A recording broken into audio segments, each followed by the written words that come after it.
I can't do it. We'll do it live. Do it live! I'll write it and we'll do it live! Mister, will you please wake up? You call that blank staggered black skeleton a blinking blank punk are you trying to do? Of all that low dirty... This is Snowman in the Morning. Oh, yeah!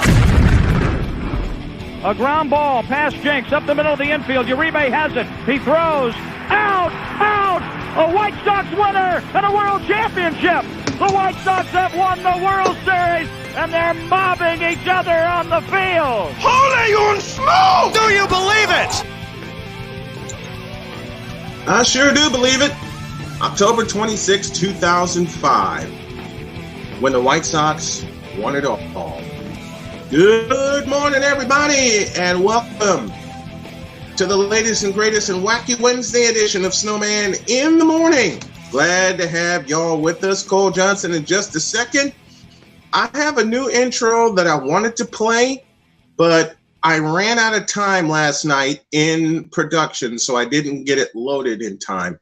We're presented this month by Michael Scott Insurance, protecting what matters most.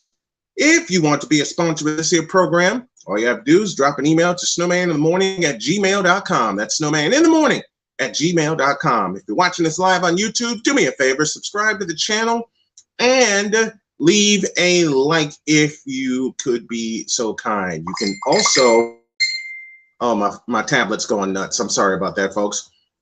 You can also do us a favor and drop a donation to paypal.me/snowman2172. Trying all kinds of ways to build the show. And I'll tell you what, hey, doggone it. Let me get situated here. I'm trying a few things as we go along. There, got that situated. I promised a big announcement, and I will take care of that here at the top of the program as soon as my partner arrives. But it has to do with my fight against cancer, and it's a huge, huge announcement. So as we wait for Cole to come in, I will tell you that we have Clark Monroe scheduled for bottom of hour 1. Andrew Gottslig scheduled for the bottom of hour 2. And Patrick Voss and Betty Cantley will be our guests for hour 3. Dunkin' Donuts coffee powers our morning. And want to thank y'all for joining us. And I believe that my partner is here. He is indeed. I'm going to add him. And I'm going to say to him, good morning, sir. Good morning to you, sir. How's everything? Everything is wonderful. Good. And I'm going to explain why in just a moment, while we get everything situated. You know that alarm thing we talked about yesterday, where you get in a good spot and just when you're ready to doze, the alarm goes off? Yeah, that was this morning. That was somewhat that for me too. But yeah, so I had to wake up and do the bathroom thing about 2. Then I tried to sink back into sleep, and didn't work. Yeah, it didn't work. It didn't work immediately, and then I think it had to be about, I'm thinking 2:30, maybe 2:40. Sank back to sleep. Next thing I know, I look at my alarm. It's 4:00. I'm like, oh, it's time to wake up. Yep. Been there. Well, I promised a big announcement at the top of the program, and here it is. I got the call yesterday, and I have a CT scan on Friday in Indianapolis, and the surgery date is set for April 4th at 7:30 a.m. All right. Okay. So that is the week that I will be out, because I will be in the hospital. So I'll have some pre-recorded shows ready to go. But yeah, I immediately informed my wife of said date, and then like I promised myself, I started jumping up and down like a 5-year-old because I want this battle done. I want it done. Yeah, as you should. I would want it done too. Yeah, that's good, man. Congrats. All right. Thank you. Now, on to business. In a world where partial greatness is celebrated and total greatness is shunned, there stands to be a figure on the lips of those who love him and those who hate him. The inane comparisons to Michael Jordan and Kobe Bryant continue and has existed since 2003. There is no end in sight, for the battle between those who unconditionally love and unconditionally hate him wages on. These are their stories. Welcome to the Bronzexual Confessions. I want to get this out of the way because I have another Stop the Cap containing Kyrie Irving in today's show also. But Bronzexuals, do me a favor. Shut up. Just shut up. But he just scored 30 points again. And the reason I'm supposed to care? He's 37. And the reason I'm supposed to give 2/5 of a half of a damn? He now has Kareem was 38 hitting skyhooks over Robert Parrish and Kevin McHale. He now has 10,000 assists and 10,000 rebounds to go along with 36,000 points in his career. He's 16-6 versus Kobe. I'm supposed to care. He's 16-6 versus Kobe. Let's see what other ridiculousness have I heard. Apparently, you're not getting my question. Oh, I'm getting the question. I'm just throwing one ridiculous trope after another. Oh, and there are plenty of them. And there are plenty of them. I just scratched the surface, but yeah. Keep throwing them at me. Keep throwing them. Well, oh yeah. Keep throwing them. He's faster than that slow plodding Larry Bird. And Larry Bird was a better forward. Next question. He does magic better than Magic Johnson. That's a lie and a half. Don't ever spit that lie out again. Next one. He said, don't ever spit that lie out again. Oh, don't ever spit that lie. Don't ever in life spit that lie out again. Oh, and the coup de grace. Here it comes. Michael Jordan may have been good, but what LeBron does on and off the court makes him much better. Now you piss me off.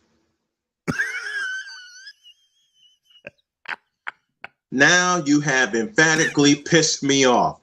I mean this playfully, but what LeBron does on and off the court makes him better than Michael Jordan? No. Just absolutely no.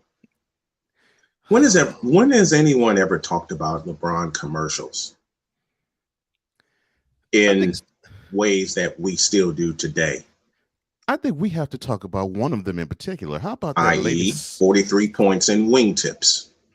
Yes. Oh, that's a wonderful commercial. Let's talk about a LeBron commercial. The most recent one aired on Super Bowl Sunday. Old LeBron versus young LeBron. Where did he get that idea from? Stop. Halt. D says, hold the phone, stop. Penalty flag on the field. Penalty flag on the field. No. Mm-hmm. Where did he get that idea from? Don't want to.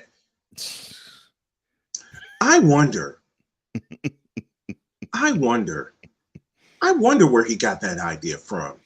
I mean, he had the audacity to do Space Jam. Yeah, he had the idea.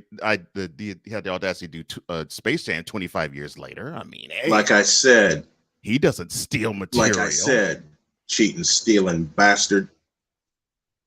He's chasing.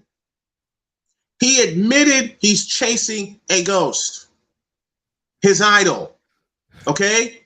I had love for LeBron when he said his idol was MJ, but then to try to go out and be MJ pissed me off. Morning, Ivan. Morning, Ben. And Yeah, these bronzexuals have made it worse. It's as if, like I said, it's as if it's as if they're those greyhounds, and they have blinders on either side of their face. All they see is the sight in front of them.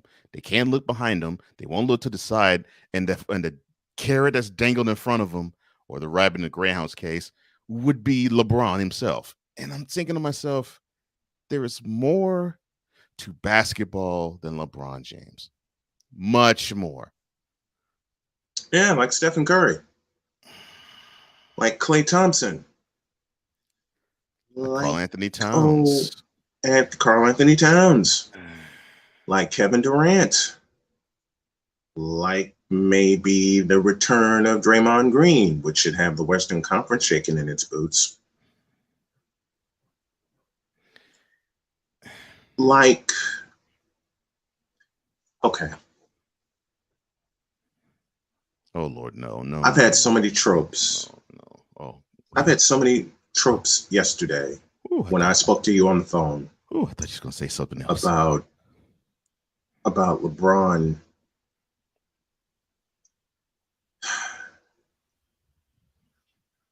being top 75 of all time. I wasn't even going to look at that.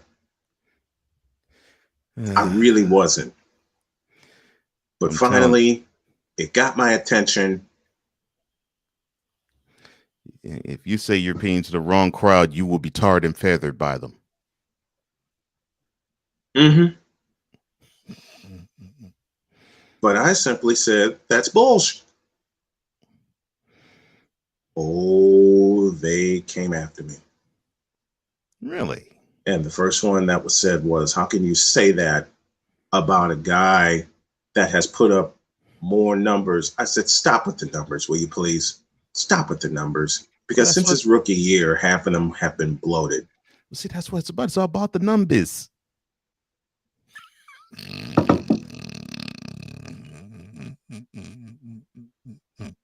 One of the best quotes by His Airness, the true king, the true GOAT. The true quote, if I was in it for stats, I'd have never retired. Close quote. He's right. Let me say that again, you bronzexuals.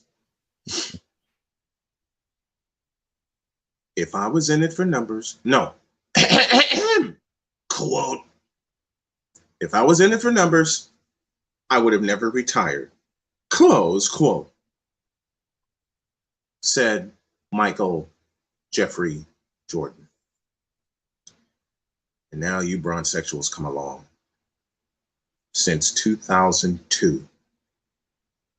Hell, like Chris Dietz said, since 2001, when that damn Sports Illustrated cover debuted. This, people said to me, what's the next big thing? I said, that's a damn lie. People say it 20 years later to me. And now the most ridiculous question that's ever been asked. Who will be the next face of the NBA when LeBron retires? See, that's to make an assumption that I give a damn that people appointed him the face of the NBA. When all I have to do is look up and say, he's never been the face of the NBA.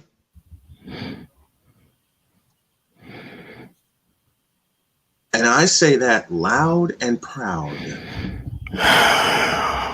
These bronzexuals come after me and rain down comments like the ones my partner has thrown at me. And since today is Wednesday, I'm going to allow myself to cut loose. Oh, okay. I don't give a flying what y'all think. So you mean to tell me it doesn't impress you that he has scored more points than Kobe with 2,000 less shots attempted And it doesn't impress you that LeBron has scored more points than Michael Jordan with 1,000 shots less shots attempted? I will answer this very eloquently. Okay. Hell no. And it's not going to impress you that he is soon to pass Karl Malone for number 2 all time as the most prolific scorer in NBA history. Once again, I answer very eloquently. Hell no. All right, seriously, this is what bothers me about LeBron. He wants to showcase that he has an all-around game, right? So why is it that he had the audacity to opine, quote, why am I not looked upon as a scorer? Close quote. Because you can't. Wait. Because you put it upon yourself to think that you're a scorer when you're not. And then say other things such as, quote, if I wanted to lead the league in scoring, I could easily. Close quote. That's not your game, fool. The reason why you're not considered a scorer is because the first thing you think of is not scoring. That's why. Everybody wants to say that hard. Everybody wants to say, oh, he made the right basketball play. I borrow from Chris Dietz once again. I thought the right basketball play was putting the ball in the hoop. Especially if you're, 12 inches from it?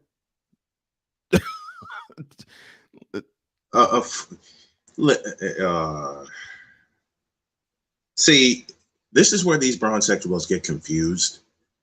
And they get pissed off at us for bringing facts like that. Good morning to Ivan Dawkins, BS3 Network, the Golden Knowledge Podcast, Patrick Voss. He'll join us at the top of hour 2. And, of course, Dick Diggy, all joining us via YouTube.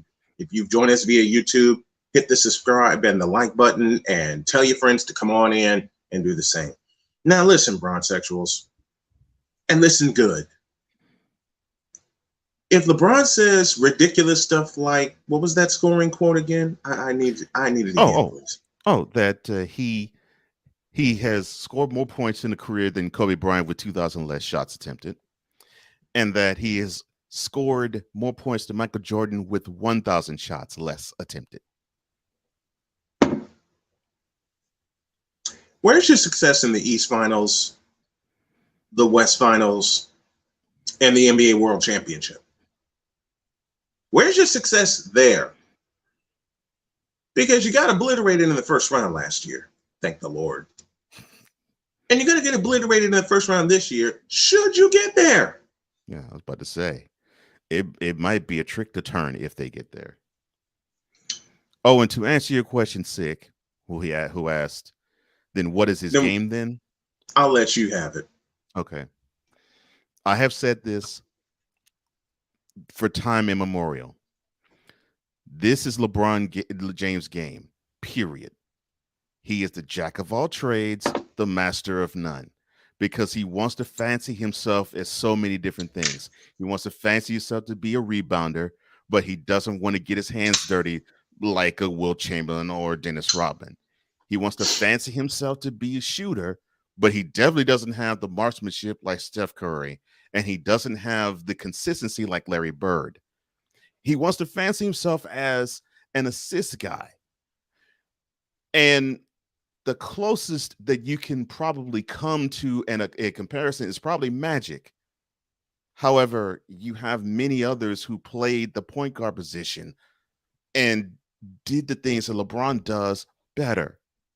Like Steph Curry, perhaps? So, like I said,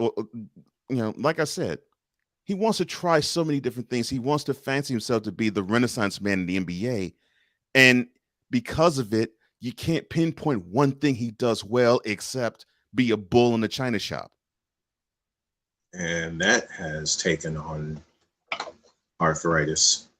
Yeah, because now at 37, he can't do the bull in the china shop stuff as much or as well or as frequently as he did when he was younger. He wants to. Yeah. He wants to. so much. That's what he knows how to naturally do. That's his natural bent. Like Allen Iverson's natural bent was to explode off a defender with the first step because no one had a more explosive first step than he did.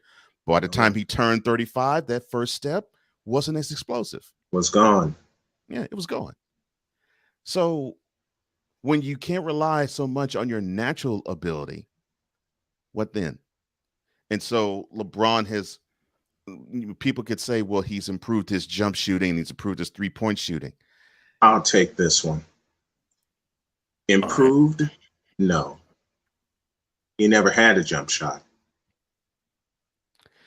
Let me say that again. Before you continue, say it again and let me interject before you continue. He never had a jump shot. It's yours. Okay, so I agree with you, and he still does it because his footwork is horrible. But yes, I agree, Sick. And the China shop nowadays is well insured. Yeah, to the tune of over $1 million a year. But people will fire back at you in saying that, and I agree with you, but people will fire back at you saying, but LeBron's 3-point shooting percentage has actually increased. It's actually gotten better. Yeah, here's the problem. Volume shooters' percentages do not increase. And LeBron's 3-point game was specifically predicated off of Stephen Curry's success. Thank you for saying that. Thank you for saying that. Because this goes right in line with why I do not ever put LeBron James as a revolutionary player. Because and this is the when I let my partner cook in terms of, well, you mean tell me LeBron James is not the face of the NBA? Well, yeah, he is, because you keep seeing him on TV. Here's what they don't get. Yes, when it comes to marketing and promotion, no one and ticket sales, no one drives people to the arena quicker than LeBron James, or even more than LeBron James. Still to this day, can argue that no matter who it is. But when my partner says face of the league, he's not talking about ticket sales. He's not talking about ad revenue. He's not talking about TV ratings. He's talking about play on the court. And so when you look at playing the court, the face of the league is most assuredly Steph Curry, because look at LeBron's game in 2009 and then look at LeBron's game in 2019. Tell me what the major difference is.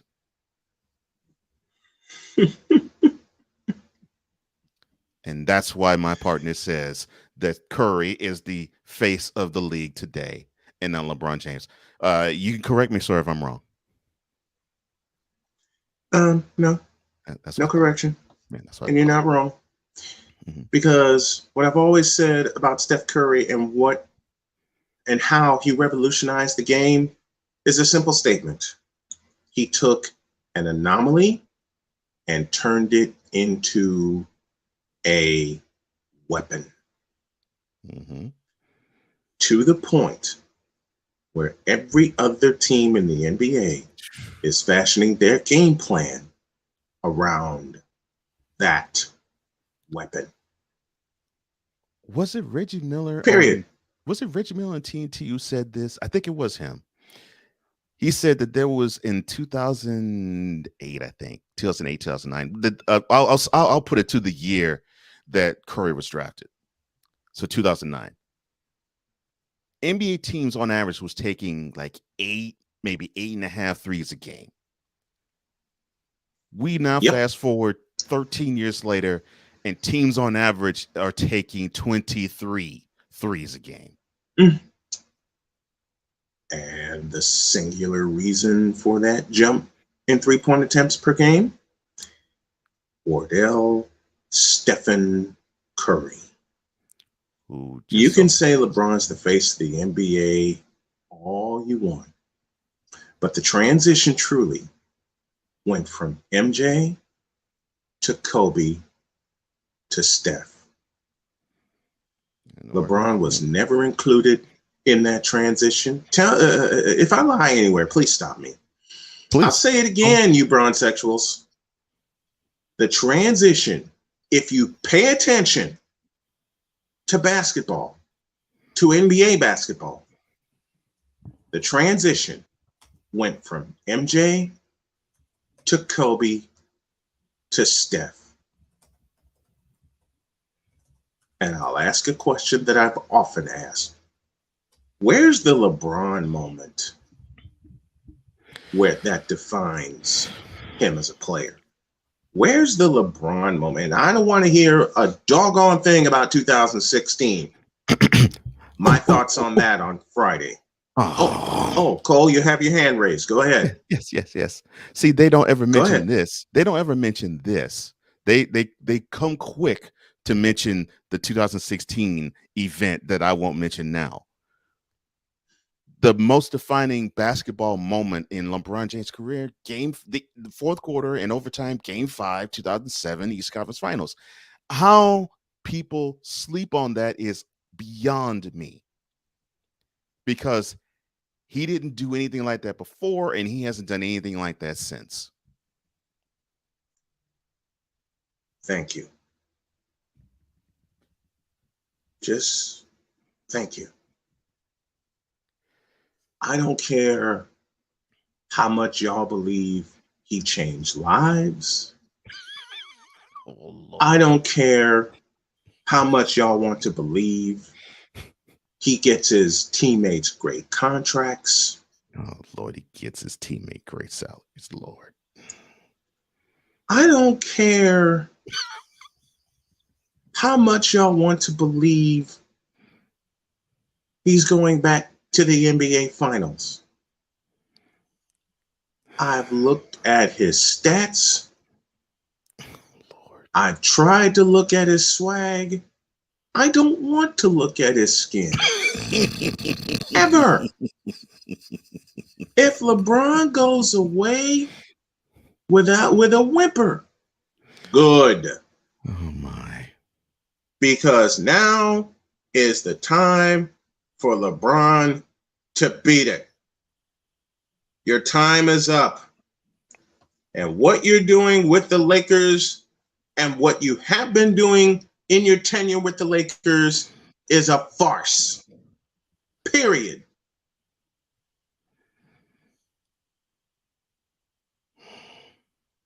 He changed lives? My ass. He certainly hasn't changed mine nor my view of basketball. He certainly will not change mine. Why? I've seen greatness, and LeBron ain't it. Wow. You can say he's top 75 all you want. You can say he's top 75 all you want, which is a lie.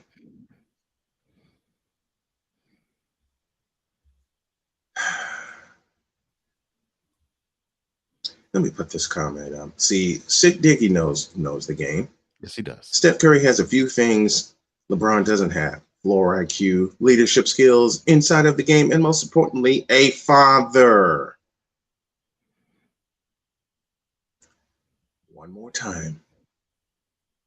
Floor IQ, leadership skills, inside of the game, wanting to improve his game every year, even going into year 13 and 14, and he just turned 34. And most importantly, and I say this proudly, and I'm throwing every piece of shade you can think of. Wow. A father. Y'all remember Del Curry? How much influence has Del Curry had on Steph? I thought Delonte West was LeBron James' father. I won't go there. Because if Delonte, yeah, I will. I'm feeling a little froggy. If Delonte West was LeBron James's father, then that would change my attitude from being salty about LeBron James to being sorry for LeBron James. Because if that's your father figure, I feel for you. Oh my goodness. And hopefully folks won't have to see any more baby powder being thrown up in the air before an opening tip. LeBron, you borrowed that from the From Jordan. fellow who did it for a reason, which was to tease Johnny Red Kerr. He did it to Jim Durham and Johnny Kerr, his first 7 years in the league. And after Jim Durham moved on to TNT in 1992, he kept doing it to tease Johnny Red Kerr. So if you want to borrow from MJ, get permission first, please. Because you certainly don't have it from a guy who's not only a Jordan fan, but a broadcast fan. Oh, Lord. And LeBron, you're not top 75 to this fan. Wow. You're not even top 200 to this fan. Wow. And Bronsexuals have asked me, you can't name 200 guys that are better than LeBron. Oh, yes, I can. You know why? Fired. Because they all played in the golden era. I'm talking about 1980 through 1998. Show me an era of basketball where LeBron can copy that, and I'll show you a guy who will change his mind about LeBron James. Hell, it still won't change my mind until he improves on the floor. And in year 19, he's not improving, nor will he ever improve. Take that, Bronsexuals, and rewind this back. In a world where logic and sense flies completely out the window, while purple and yellow glasses are donned, rises a figure who encourages ridiculous, undying loyalty. LeBron James is the only one you'll let clap your cheeks. Lord, I'm about to throw up. This has been yet another installment of The Bronsexual Confessions.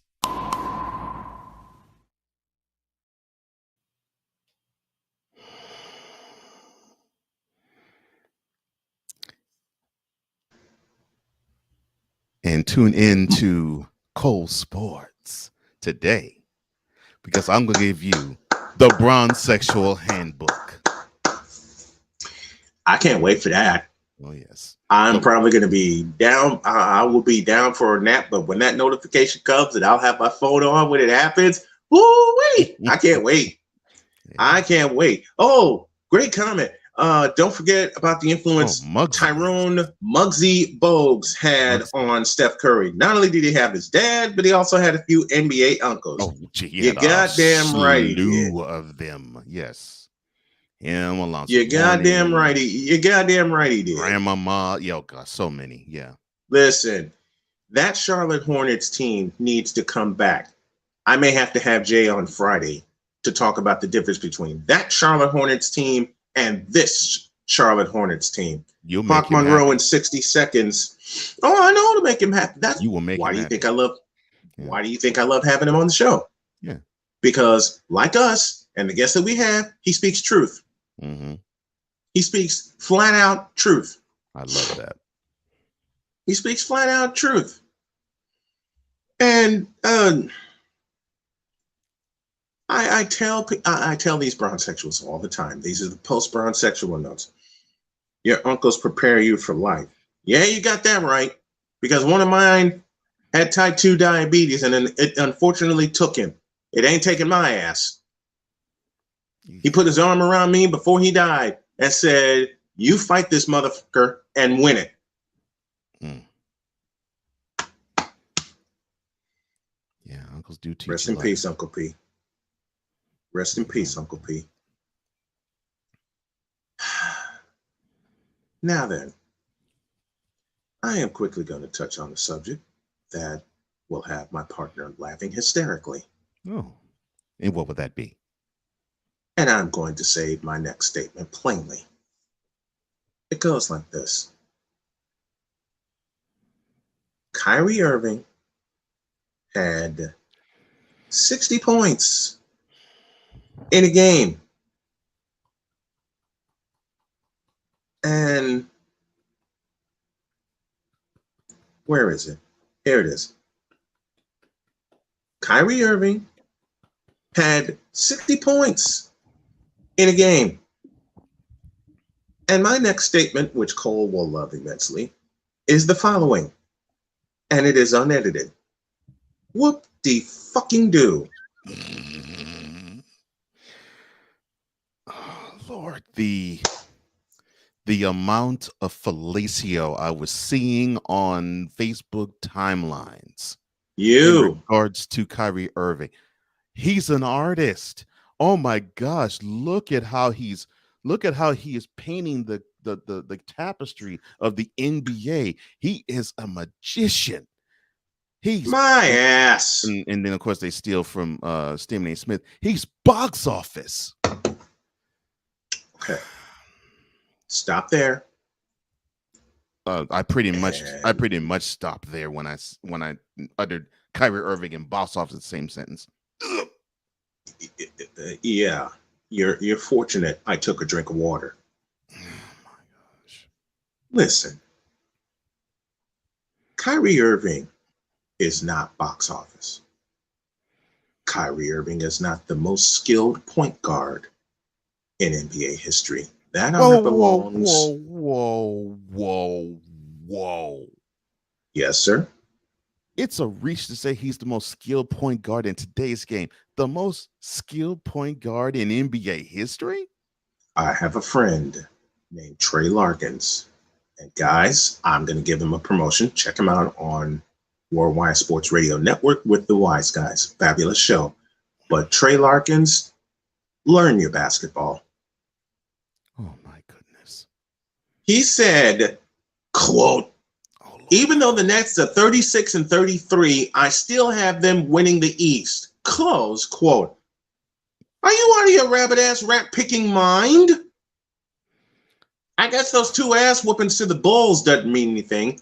I guess the fact that Kevin Durant had to rescue y'all from losing in Milwaukee, right? Even though Kyrie put up 38 points. And I guess the fact that Kyrie put up 60 last night against the Orlando Tragic doesn't mean anything. And Durant had to put up 53 at home against the Knicks. Against the New York Bricks. Just to win by 4 points in your own house. Just to win by 4 flipping points in your own house. Durant had to put up 53. Okay, now I understand Durant's plea for the mayor to get the vaccination law right. Kevin, here's where I respond. He did. Unfortunately, there's a bit of a loophole called private entities. And the Brooklyn mess would be considered a private entity. I did a little digging last night. I didn't do enough. This is only my opinion. All right. Now, here's my other you know what? I loaded something up last night. Okay. I loaded something up last night that my partner put together for me, and we're gonna do this. Blitz.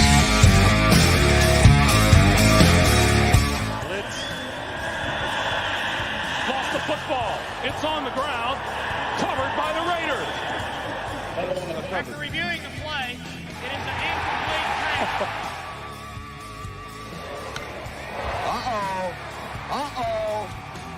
That's gone. They might be going to call George Brett out. Well, the answer is he's out. Yes, Brett is out. Incredible opportunity. Durant for 3. It's good. Kevin Durant from Kevin Durant way outside. Delivers. Kevin Durant from downtown. Whether you like it or don't like it, it's something you gotta live with each and every day of your life.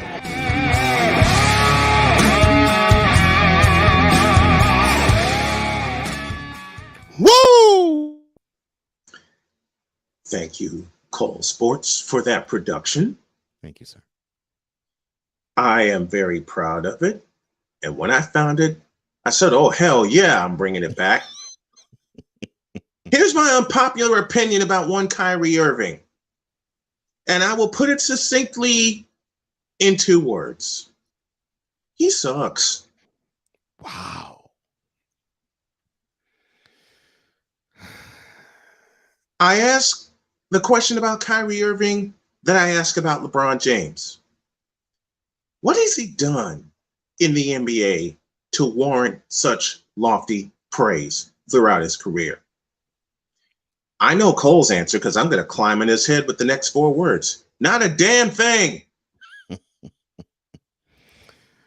Yeah. Am I wrong anywhere? Am I wrong anywhere with that? No. But you know what? No problem. But you know what they will say, though. Mm-hmm. Oh, yeah. They will say, Game 7, 2016 World Championship Series / NBA Finals. Mm-hmm. That championship winning 3-pointer. Yeah. But he's done little else. But he's done little else since then. Yeah. I dare you to put this conversation on the mothership this weekend. I'm hooked on the mothership anyway. You know that. I'm hooked on the hour-long mothership. Oh, it will be brought then. Okay. It would be. Bring it. All right. Bring it. I want you to bring this conversation about Kyrie Irving on the mothership this weekend. And I want my shout today and this weekend when you do it. All right. Now, you're getting praise from Sick Diggy for that brilliant piece of production. Thank you. Oh, thank you. And yeah, see, when I asked Cole to run with something, he did. And when I had the old logo that I got 2 years ago, and I said, I dare you to find Dave Bennett's call of Noah Herron's game-winning run against Ohio State. About 30 minutes later, there's an email to me saying, here you go. What? He couldn't have. Yes, he did.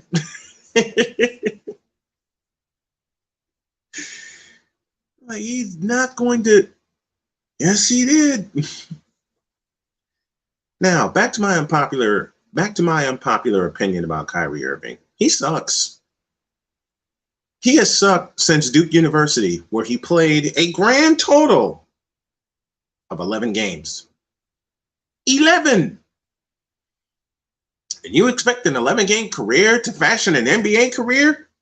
Child, please. And like my partner just said, everybody's going to bring to me the championship winning jumper in 2016 that Kyrie Irving hit with Stephen Curry in his face. Big jumper. Yes. Give you that. What's up, Sam Shady Sports? I wish Charles Faulkner was in here. Big jumper. Absolutely.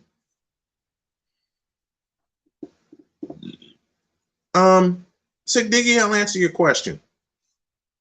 He only played a year, if you want to call 11 games a year, at Duke University under one of the greatest college head coaches ever in Mike Krzyzewski. Well, since Kyrie Irving was injured and wanted to leave after only 1 year, Mike Krzyzewski was nice in his face, saying, have a good life. But behind his back, and I know he didn't do this, this is me offering an opinion, but behind his back he said, adios. Don't let the door hit you in the ass on the way out.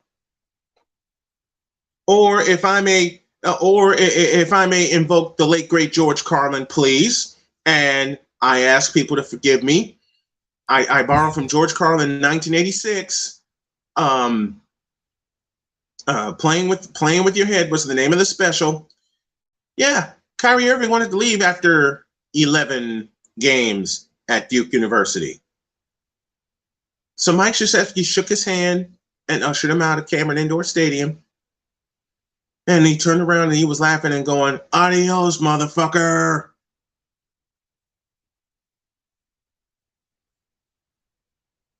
There was no foundation set with Kyrie Irving, just like there was no foundation set with LeBron James. Oh, did I say that aloud? I sure as hell did. And I will continue to say it aloud. No damn foundation. And yet people want to say one shot makes Kyrie Irving one of the most skilled point guards in NBA history. Please. Stop the cap, will you please? Just stop. Kyrie Irving, like LeBron James, is unraveling right before our eyes because he's not allowed to play at home games. And yet he had the nerve to show up at Barclays Center unmasked and unvaccinated, and the NBA only fined the Nets $50,000. Let me say all that again. Kyrie Irving had the unmitigated gall to show up at Barclays Center, and the Nets were only fined $50,000. Listen, Kyrie does have handles, though, according to whom? Steph Curry's is better. Damian Lillard's is better. There are 2 point guards right there that are better than Kyrie Irving. And you know what Dame and Steph can do that Kyrie can't do? Shoot the basketball. Oh, I'm firing shots today. I was good yesterday. I'm firing shots today. You know what Damian Lillard and Stephen Curry can do consistently that Kyrie Irving cannot do consistently? You hear my 3 words, Cole Johnson. I want you to say them with me. Shoot the basketball.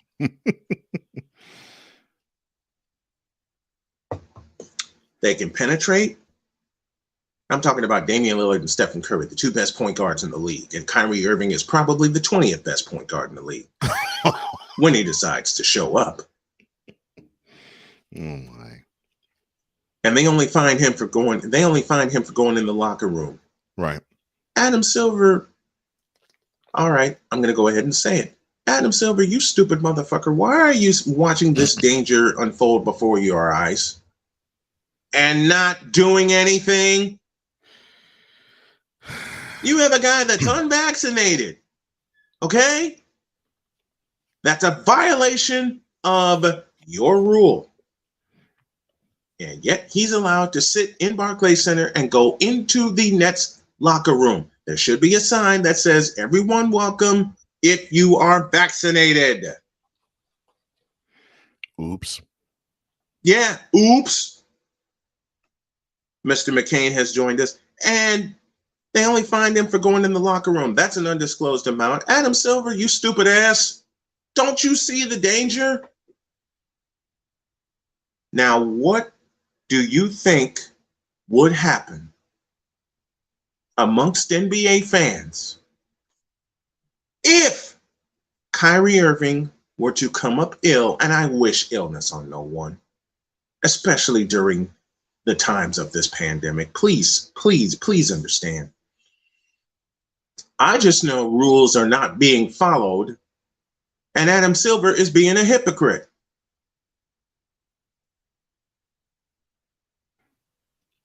Oh, man, I will say that again. I just know rules are not being followed, and Adam Silver is being a damn hypocrite. He's being a hypocrite.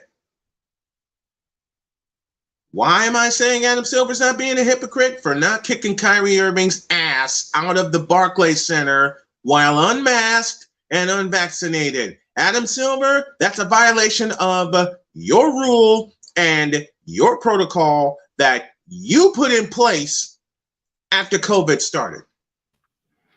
But he puts the onus on the municipal government in having it be enforced. Stupid. Adam Silver, you are the commissioner of the NBA. Why don't you enforce it as you did once upon a time before you decided to pull back and put the onus on the government to enforce said rules? which leads me to this. And with another outbreak, we got a new variant that's on the loose. Thank you. You're right, sick. Thank you. 100, bro. So what if Kyrie Irving picks it up, goes into the locker room, and then all of a sudden you have a Nets team that could suffer immensely because Kyrie Irving is being a dumbass and not getting vaccinated. You know why you can't play in New York or California, Kyrie Irving? Because your dumbass is not vaccinated. And you're walking around unmasked. How do you like them apples? Wife and I get a chance to get vaccinated early 2021, took it in a heartbeat. Now, I will admit, somehow COVID still got my ass and my wife, but you know what? It only lasted 3 days, and we did everything we were supposed to do. We quarantined, we got healthy, and here we are. So, what's wrong with Kyrie Irving not getting a shot? Yeah, it's a public health matter first and foremost. You're right, Sick. You are right. It's a public health matter. He's scared of them needles. Say that again. He's what? I said he's scared of them needles. Admittedly, I'm scared of needles too, but I still got the doggone vaccination. There you go. I don't like that. Look, I don't like needles, but if it makes me healthy, bring it on. If it keeps me healthy, bring it on. That's all I'm saying.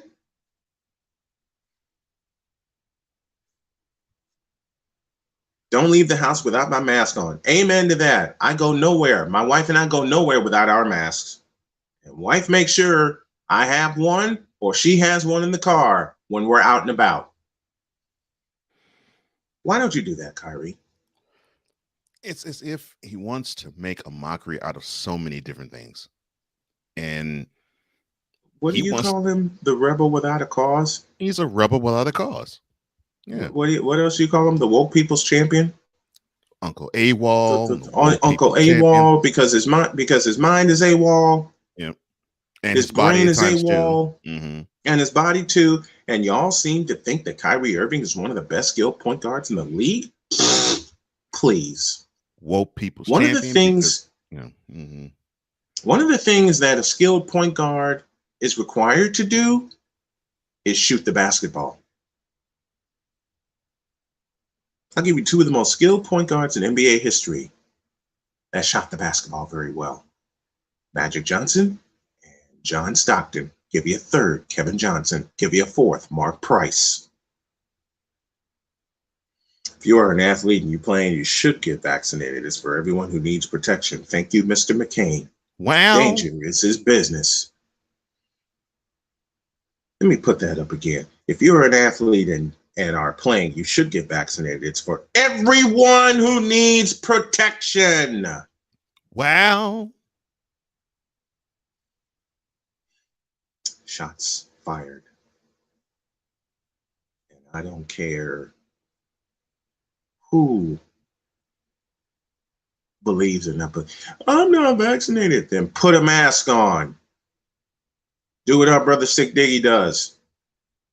He says he's unvaccinated, but I don't leave the house without my mask on. Let me put that up here. Period. And yet here's Kyrie without a mask and without vaccination. The without a mask part gets me because my wife stayed on me for wearing a mask. But my wife stayed on me. She said, I don't care if we got the vaccination and you're feeling fine. You put that mask on. And I will admit there were times I did not. But she stayed on me. She stayed on me as a wife should. But by the way, Kyrie, how's that going? But I will say this. I will congratulate Kyrie. Kyrie, it's wonderful, my man. And I've called you many things. Uncle AWOL, World People's Champion, Rebel Out of Cause.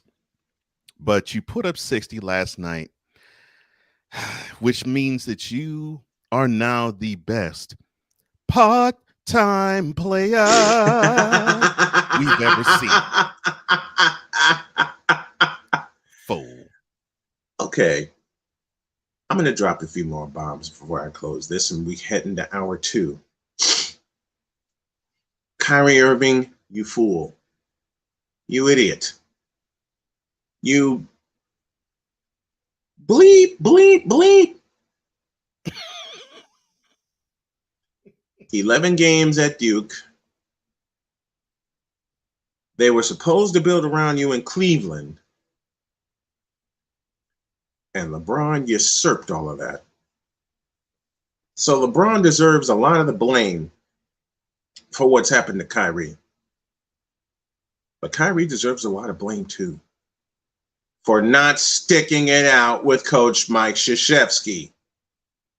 And again, to repeat my unpopular opinion, a lot of people want to believe Kyrie's the most skilled point guard in the league. I will say this plainly once again. Kyrie Irving sucks as a basketball player. And in a few ways, he sucks as a person. That's my unpopular opinion. Blitz.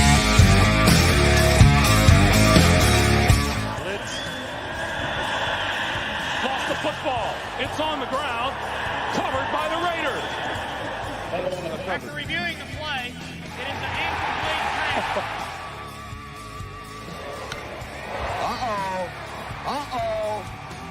That's gone. They might be going to call George Brett out. Well, the answer is winning. He's out. Yes, Brett is out. Let's get looking. Incredible opportunity. Durant for 3. It's good. Kevin Durant from Kevin Durant way outside. Delivers. Kevin Durant from downtown. Whether you like it or don't like it, it's something you gotta live with each and every day of your life.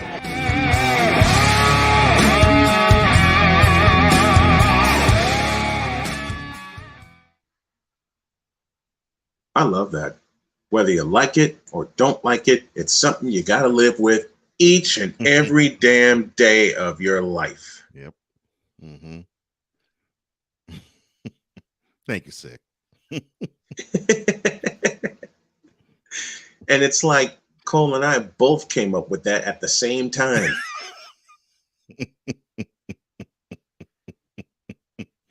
I made the joke, Cole took it from there.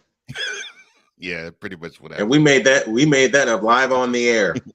We made that up live on the air after the news came down that Kyrie would be allowed to play some games. Mm-hmm. Woo! That's right. We're rolling today. We're headed toward hour number 2, and I have to keep a promise. I have to do my women's bracket this morning. Yeah.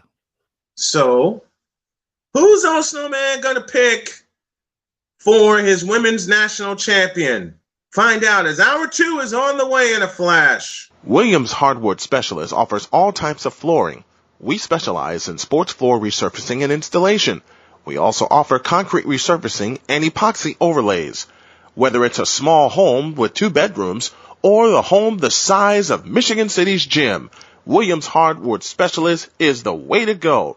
If you need some hardwood flooring done or redone, give Williams Hardwood Specialist a call at 219-221-1093.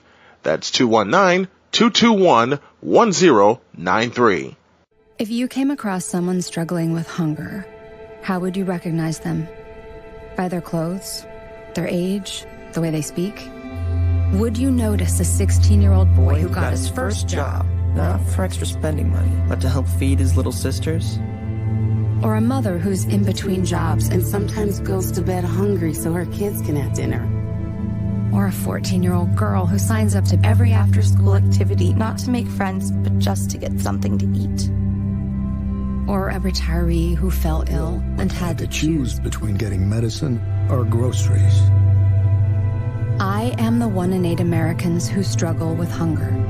People you pass by every day but never knew were hungry. I am hungered in America. Hunger can be hard to recognize. Learn why at IamHungerInAmerica.org. Brought to you by Feeding America, 200 Food Banks Strong, and the Ad Council. The COVID-19 vaccines are starting to become available across the country. And as they become available, you may be asking yourself, should I get it? Will it help me get back to doing the things I love? Like going out to my favorite restaurants, meeting with friends in person, or going on vacation and traveling again? And can I do it all without putting my family and those I love at risk? And is it safe? You've got questions. That's normal. Which is why it's so important to get informed. The medical community has made it clear. The vaccines authorized for COVID-19 have met the highest safety standards and can help protect us. Visit getvaccineanswers.org for all the latest information on the COVID-19 vaccines. That's getvaccineanswers.org. Getting back to the moments we miss starts with getting informed. It's up to you. A message brought to you by the Ad Council and the CDC. Snowman in the Morning is presented by Michael Scott Insurance, protecting what matters most. Give a call today to 810-985-3211. That's 810-985-3211. You can follow Michael Scott Insurance on Facebook, Instagram, and Twitter. Hey, Toe Man, they're waiting for you. Have y'all even considered the fact that Jimmy Garoppolo, yes, that Jimmy Garoppolo that everyone wants to send everywhere else, may not be sent anywhere by the 49ers because, I don't know, they actually trust him? I like my meatball spicy! Oh, yeah. Welcome back to Snowman in the Morning. Hey, this promises to be fun. Oh, it's going to be fun. Hour 2 is here, presented by Michael Scott Insurance. For those of you watching via YouTube, thank you. And we invite you to subscribe to the channel and like this video. And I invite you to subscribe to Cole Sports to do the same. Okay, now, time for the women's basketball bracket. Who's on Snowman picking to go to the national championship in Minneapolis, Minnesota? Let's start in Greensboro. South Carolina versus the winner of Howard and Incarnate Word. Yeah, South Carolina. Miami and South Florida, 8 versus 9. Here I go with my upsets again, going with the USF Bulls. North Carolina and Stephen F. Austin. I'm confident in North Carolina here. Arizona and UNLV. Got to go with the Wildcats, which presents a very juicy second round matchup. We'll get to that in a moment. The Dogs of Georgia face the winner of Dayton versus DePaul. I'm from Chicago. I'm going with DePaul. I'm going with DePaul over the Dogs. I just trust how they're coached, especially now. Iowa State and UT Arlington. Got to go with Iowa State here. Colorado and Creighton. This 7-10 matchup is tricky, but I'm going with the Buffs. Iowa and Illinois State. Yeah, no, Court. I'm not even going to try. Let's go to Wichita, Kansas. You have top-seeded Louisville versus Albany. Got to go with the Cardinals. They were hot down the stretch. Nebraska and Gonzaga. Going with the Cornhuskers here. So we got a 1-8 coming up in the second round. Oregon and Belmont. Quack, quack. Going with the Ducks. And then you got Tennessee and Buffalo going with Tennessee, which produces a very juicy second-round matchup in Wichita. BYU and Villanova. Nope, not even going to try it. Going with BYU. Michigan and American University. I trust these Wolverines than I do the men's Wolverines. They'll come out of the first round. Mississippi and South Dakota. Mississippi, I think, is going to be too much for them. And then you got second-seeded Baylor versus Hawaii. I love the state of Hawaii, but nah, not even going to mess with it. All right. Let's go to the Pacific Northwest in Spokane, Washington. Stanford and Montana. Stanford. Kansas and Georgia Tech, 8 versus 9. I'm going to do this one blind, but I'm going to go with the Yellow Jackets. It'll be a close one. Virginia Tech and Florida Gulf Coast. Yeah, Hokies. Florida Gulf Coast. Then you got Maryland and Delaware. Let's make it a full old-school ACC matchup, going with Maryland. Ohio State gets the winner of Missouri State and Florida State. It's all about the Buckeyes. And then you got LSU and Jackson State. Lady Tigers will roar. Utah and Arkansas, 7 versus 10. Got to go with the Utes. And then you got second seeded Texas versus Fairfield. We got another juicy matchup in the second round. I'll get to that in a moment. Now we go to Bridgeport. North Carolina State will advance to the second round. Washington and Kansas State, 8 versus 9. Going to go with the Cougars here. Notre Dame and UMass, 5 versus 12. It's all about, wait a minute. I pushed the wrong button. I'm sorry. It's all about Notre Dame. That's the button I needed to push. Then you got Oklahoma and IUPUI. Yes, I'm in Indiana, but I don't trust the Jaguars. I'm sorry. Now, Dreonna Edwards and the shot heard round the SEC, Kentucky and Princeton. I'm going with Kentucky. Indiana and Charlotte, got to go with the Hoosiers there. 7th seeded UCF and 10th seeded Florida. I'm going to call an upset here. I'm going to go for Florida, although I wouldn't be surprised if UCF advances. And then you got UConn. Who cares who they're facing? I'm going with the Connecticut Huskies because Gino frickin' Auriemma. Yeah, That's all I need to know. One of the best college coaches of all time. Yeah. All right, let's go back up to Greensboro. South Carolina and South Florida. South Carolina. Then you got North Carolina and Arizona, 5 versus 4. That's a pick 'em. That's a pick 'em. But I'm going to go with Arizona.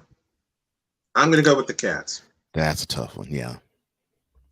I picked DePaul, but I wouldn't be surprised if Dayton wins. I have Iowa State moving on. And then you got Colorado and Iowa. Yeah, let's make it the Battle of Iowa. All right, down to Wichita for round 2. Louisville and Nebraska go with the top-seeded Cardinals. Doggone it. There we go. And then you got Oregon and Tennessee. That's a pick 'em. That's a toss of that's a toss of the coin. Mm-hmm. But the hell with it. The memory of Pat Summitt lives on. Yeah. Yeah. BYU and Michigan. And this is where Michigan's run comes to an end. Going with BYU. Ole Miss and Baylor next. I love you, Ole Miss, but Baylor's going to be entirely too much. Yeah. Entirely too much. Yeah. Let's go to Spokane. Stanford and Georgia Tech. Stanford. That's easy. And then you got Virginia Tech and Maryland. Maryland always seems to have trouble, but they won't have trouble here against Virginia Tech.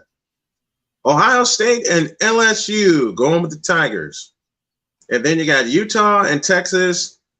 My next 2 words will make my partner happy. Hook 'em. That's right. North Carolina, as we go to Bridgeport, North Carolina and Washington State going with the Wolfpack. Notre Dame and Oklahoma in a 5-4 matchup. I'm going to go with the Irish. Oh, okay. I'm going to go with the Irish. The scepter of Muffet McGraw will live on. Kentucky and Indiana, and this is where Dreonna Edwards comes through again. I'm going with the Wildcats in an upset. Dreonna, look, a shot like that by Dreonna Edwards, as you have watched basketball for many years, can ignite a team at any time. Yeah. Just ask the late, great Pat Summitt. Yeah. Florida and UConn, it's Gino Auriemma. What else is there?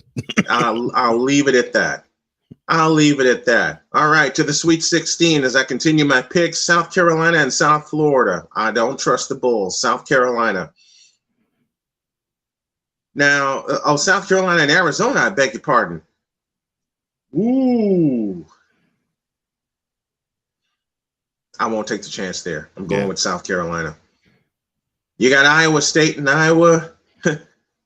I got Iowa. I can't help it. Louisville and Tennessee. Now, this ain't fair. This is why I don't do brackets, because you have games like this.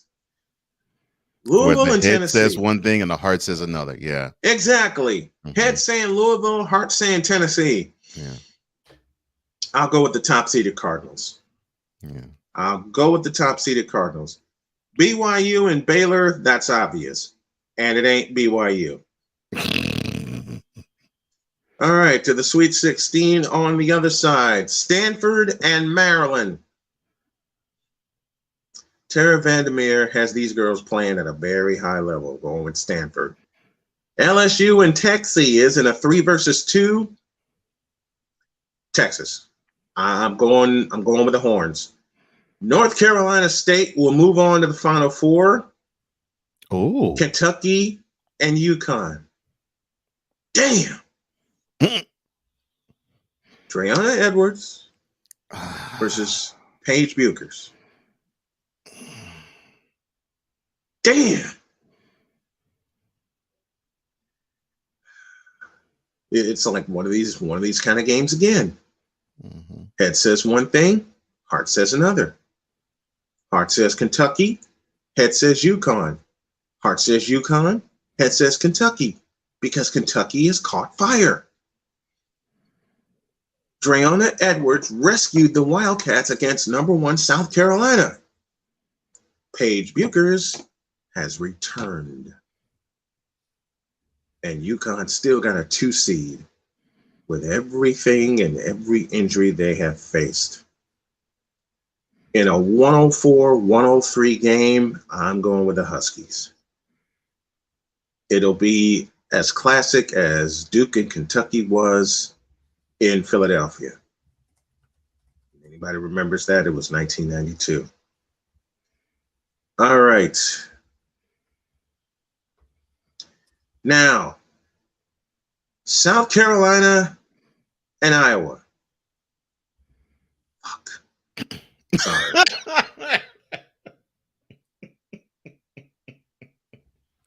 And this is an Elite Eight matchup. Yes. South Carolina and Iowa.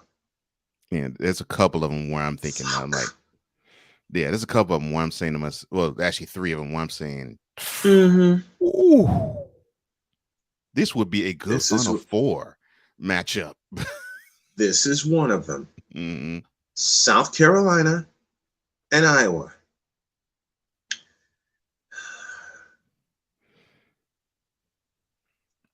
I love you, Dawn Staley, but Iowa 99, South Carolina 94. I'm calling the upset. It's going to be razor thin. Not having the Lady Gamecocks go to the Final Four. Wow, okay. I wouldn't be surprised if South Carolina boat races Iowa, but this is why we make the picks now and not round by round. I know half of these are going to be wrong, but I don't care. I'm going with it. Elite Eight matchup, Stanford and Texas. I'll go with Stanford. Agreed. Now, bottom part, Louisville and Baylor. Once again. Yeah. Fuck. Yeah. Louisville and Baylor. Damn it all to hell. I hate you. Yeah, this is another Final Four type I of matchup. hate you. This should be a Final Four matchup. Mm-hmm. Which way did old Snowman lead or lean? Mm-hmm. I got to go with Baylor. It's a toss-up, but I got to go with Baylor. Okay. Now, the juiciest of all juicy matchups. North Carolina State, number 1, number 2 seed, UConn. For the 3rd time. Fuck. This ain't fair. I mean, I playfully blame the fans because y'all wanted me to do brackets, so you're getting them. And I can honestly say I made half of these picks with my heart. But then you see matchups like this coming. You see matchups like these coming. Mm-hmm. Good Grigamiggets. I'm going with UConn. It'll, again, be razor thin, but I'm going with UConn. Now, to the Final Four in Minneapolis, Minnesota. A pair of 2 seeds on one side, Iowa and Baylor.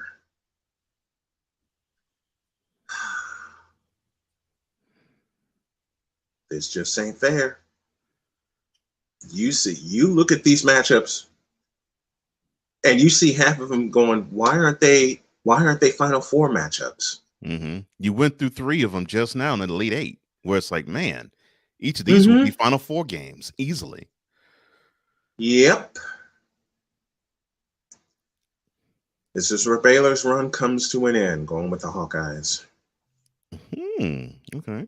I will say again, this will be razor thin. Razor thin. You know, from Sweet 16 on, all the matchups I have will be razor thin. Mm-hmm. Stanford and UConn. Now this is almost national. This is a national championship game. You took the words out of my head. This is a national championship game. Rats, and rubbish. Okay, you have 2 national championship games in the Final Four matchups for the Target Center. Iowa and Baylor, Stanford and UConn. Why can't Stanford and UConn be a national championship where I'd have to deliberate over it even longer? All right, I'm going to close my eyes, and I'm going to pick Gino Auriemma, Paige Buchers, and the UConn Huskies. Which brings me to the national championship, April 3rd. Iowa and Connecticut. Paige Buchers is back, and the hex will end for Gino Auriemma. My national champion is UConn. But some of these matchups, Sweet 16 on, are just not fair. Pretty doggone good, yeah. I mean, Stanford and Texas in the Elite Eight? Yeah. Stanford and Texas. That's a Final Four matchup right there. Mm-hmm. And that was the one you had the easiest time to deliberate on in the Elite Eight. Yes. That was the shortest time I deliberated on a pick. Mm-hmm. A lot of variables can change the results of each and every game. You got it. Oh, definitely. You got it. That's not even a question. You got look, and I'm paying more attention to the women's bracket, to the women's tournament, because that 4-letter network has control of coverage of the women's bracket, and that should change. Will it? No. Look, South Carolina and Iowa. Okay? Dawn Staley has run roughshod through everybody. Mm-hmm. And then I picked this matchup, South Carolina and Iowa.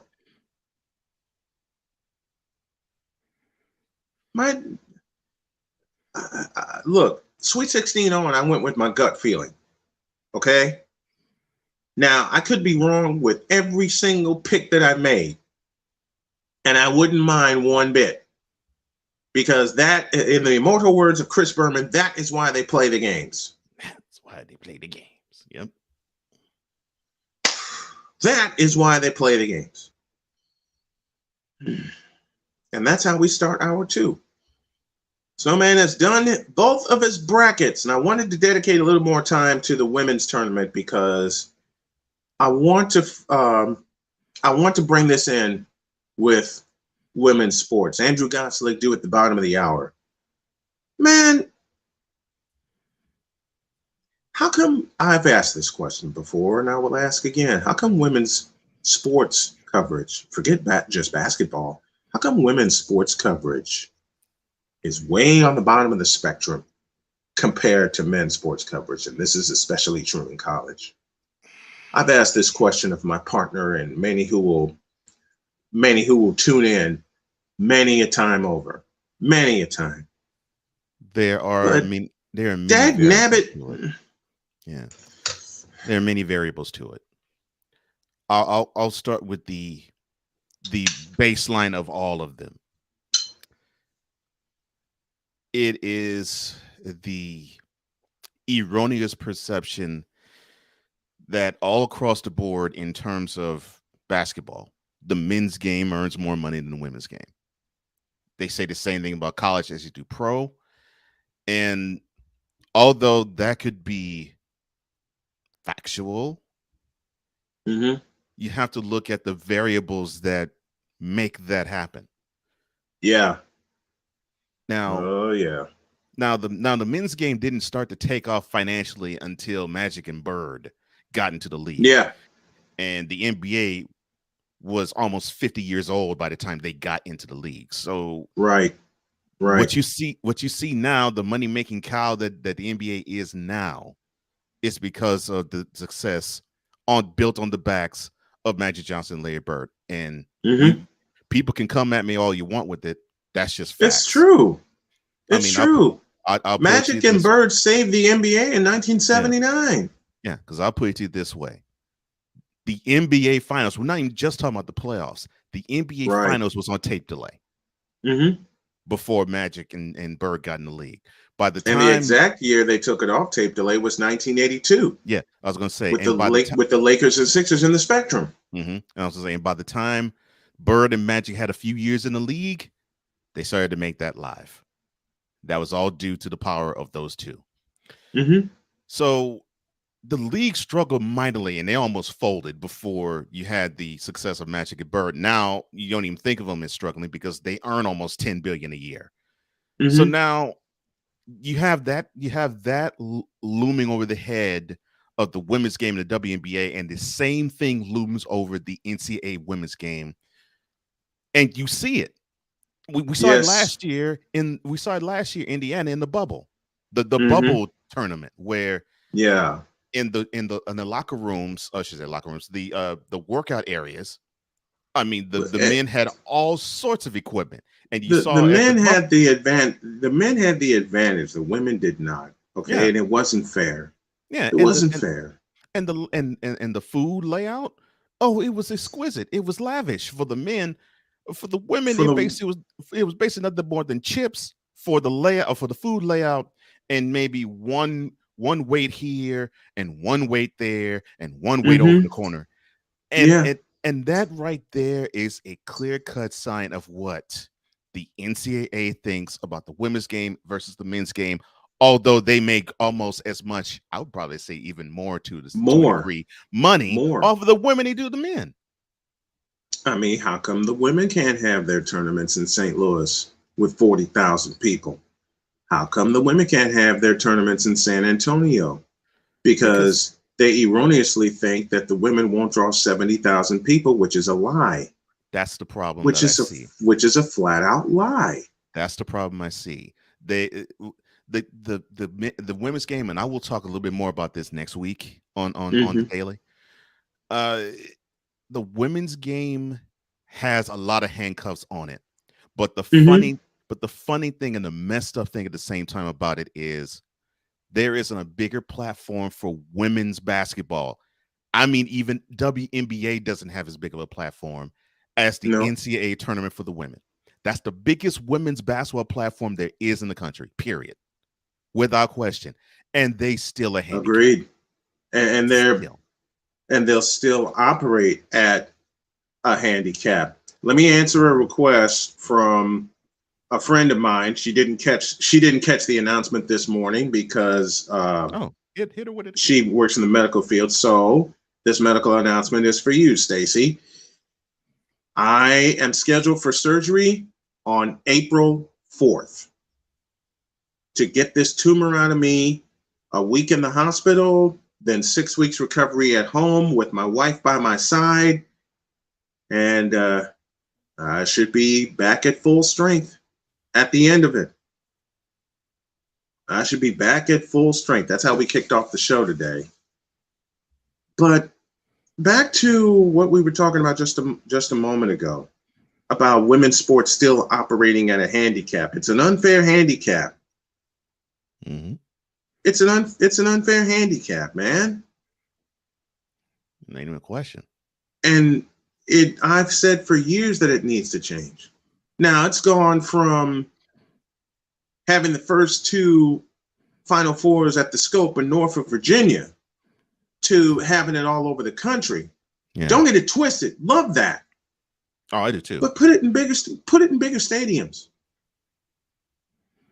Put it in bigger stadiums, man.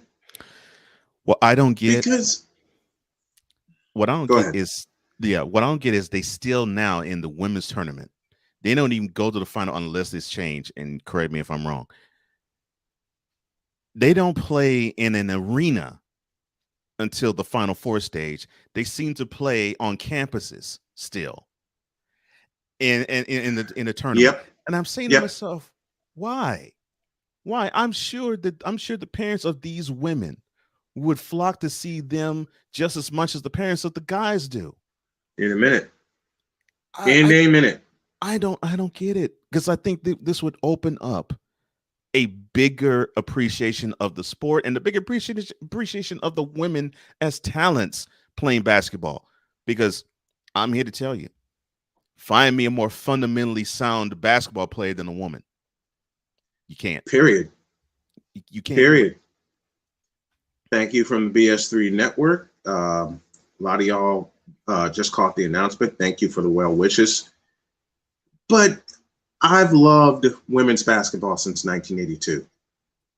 All right. I've loved women's basketball since 1982. I don't know, Cheryl Miller, Cynthia Cooper, all the way to Cheryl Swopes, the USC all the way to Rebecca Lobo. That USC crew in 82 was lethal. Ooh. Okay. But again, to echo my partner's question, why can't they put this in arenas around the country with at least 18,000, with a capacity of at least 18,000? You think that won't bring in a hell of a lot of money? I want to theorize, and I hope I'm just going to go ahead and toss it out there. I'm going to theorize that they don't do it because they're afraid the women will out-earn the men in the tournament. I don't think they want that. I personally believe that too. Ryan McCarthy on with us. I feel there are too many Goliaths in terms of women's college basketball programs. Do you both think there will ever be parity in women's college basketball? Also, great news on the surgery day. Thank you, Ryan. I'll let you. There are Goliaths. There are Goliaths in women's college basketball. You see them every year. Tennessee, Connecticut, Stanford, North Carolina State. Will there ever be parity in women's college basketball? There already is. You want to be one of the giants? Then do what they do. Recruit your ass off. Period. Yeah. Bring in the best people. Bring it. I've always believed this, and it's old school of me, and it's pretty basic. Bring in the best people, bring in the best players, and compete. Yeah, I remember when you and I were in high school, the powers in the game were Tennessee and Texas, and USC had their time. Tennessee, Texas Tech, USC, and Texas Tech, and USC. It was really. I mean, the Goliaths were really small even then. And then of course, when we went off to college, that's when UConn started to become a power. That's when UConn showed up and rose to power. But as of late, I mean, Texas has come back. You got Baylor. You got Stanford. You got North Carolina State. Yeah, North Carolina State. And now you have South Carolina. Thank you. You just climbed in my head again. Now you have South Carolina. Yeah. So the parity's growing. Yeah. I mean, explain to me a team like South Carolina that runs roughshod through everybody, save Kentucky and Missouri. Okay? And Kentucky, as I said, fired the shot heard round the SEC that beat South Carolina. There's your parity. And I don't mean that in a negative way. I mean that in the most positive way possible. Yeah. Because Kentucky beat South Carolina on a miracle shot. Because to your point, Ryan, in the growth of the game, I think it will have to take some of the Goliaths to not be so huge and so big. Yeah. And we're starting to see that. That's the positive part about it. We're starting to see less of them. And we're starting to see more teams that are really good, but you still have the Goliaths there that shows, okay, this is the benchmark, which is good if you can have many teams under the Goliaths that actually have the chance to unseat the big time powers. Like Iowa. You're beginning to see Iowa's beginning to rise to power. Yeah. Okay? Yeah. Not only Iowa's beginning to rise to power. I mentioned North Carolina State. Cole mentioned Texas. Gonzaga is beginning to rise to power on the women's side. Oh, I forgot about the Gonzaga women. Yeah. Gonzaga's rising to power on the women's side. Arizona, same thing. They were down for a few years on the women's side. Now they're back. So the parity's coming. Yeah. But to Cole's point, you're starting to see it more. And to your point, Ryan, to answer your question, yes, there will be parity. You can look at the last 2 years. You know, a Goliath that's risen to power that no one's talking about? Baylor. Yep. Baylor had an undefeated season. Yeah, and they came out of nowhere. Last one, yeah, they came out of nowhere and won 40 games. 40. No one expected Baylor to win 40 games. No one expected Baylor to run through the NCAA as well as they did, and yet it's still being put on the back burner. It's still being put on the back burner, and I hate that. Oh, same. I hate that, and it shouldn't be happening the way that it's happening. It just shouldn't. This is why I'm so hell-bent when I recreate my network, when I relaunch Snowman Digital Media, and the relaunch is coming. I'm not even going to make a sports network. I'm just going to use Snowman Digital Media to cover my events and to cover the stories I want to cover. I want to focus more on women's sports. Because I can tell you from covering Lewisburg College, little junior college, Lewisburg College, when covering softball last year, and they got all the way to the national tournament in Alabama, I had a blast in covering them. I had a ball. They made me feel welcome. They made me feel like I'm a part of the family. They would, the coach would come talk to me and say, okay, who do you want for your pregame? I interviewed them either in the booth or on the field. They would bring lunch, which was an unexpected benefit. But look, it's a blast for me covering women's sports. And Sick Diggy with a wonderful comment. When you're a Goliath, you know that every team is gunning for you, and that competition brings the best out of teams. Yes, it does. Yeah. Yes, it does. Yeah. That's why I had such a hard time with Iowa and South Carolina when I did my bracket. Yeah, because what you normally get is teams will look at you and say, well, we may not get to the national championship, but when we play Team X, that will be our national championship. So, yeah, you're right. Yeah. Notre Dame and UConn. Ogumbawale's miracle shot to send UConn home from the Final Four. That was 4 years ago, 3 or 4 years ago. Somebody find that for me, please. Obi Ogumbawale hit a last-second shot. My buddy Anish Shroff, I think, was on the call for ESPN. Appreciate your honest answers, gentlemen. Thank you, Ryan. Hey, Ryan Dog, when can I get you? When can I get you on the program? Oh, what a man! Listen to this. Great teams rise to the occasion and always find a way. Bless you for that. I love that, Sick, and thank you, Ryan. Yeah, agreed. Thank you, Ryan. Appreciate it. Hey, look, we're always interactive with everybody that comes on. So if you're watching via YouTube, drop a comment, leave a like, and subscribe to the YouTube page. And we're also live on BS3 TV as we are every single morning. Thank you, Ben. But yeah, thank you, Ben, and thank you, Ivan, and thank you, crew, for that. But man, great teams rise to the occasion. That's why you have the Goliaths like UConn and South Carolina and Baylor and Arizona. They rise to the occasion. It's what I said before. If you want to compete with the Goliaths, then do what they do. It's a simple blueprint. Bring in the right people to coach your team and recruit your ass off and get the players you feel that will fit your program. Well, it's pretty simple. It was expressed well by a figure that I use, who is my favorite wrestler of all time, that we saw in the first hour. And he said these words often: to be the man, you got to beat the man.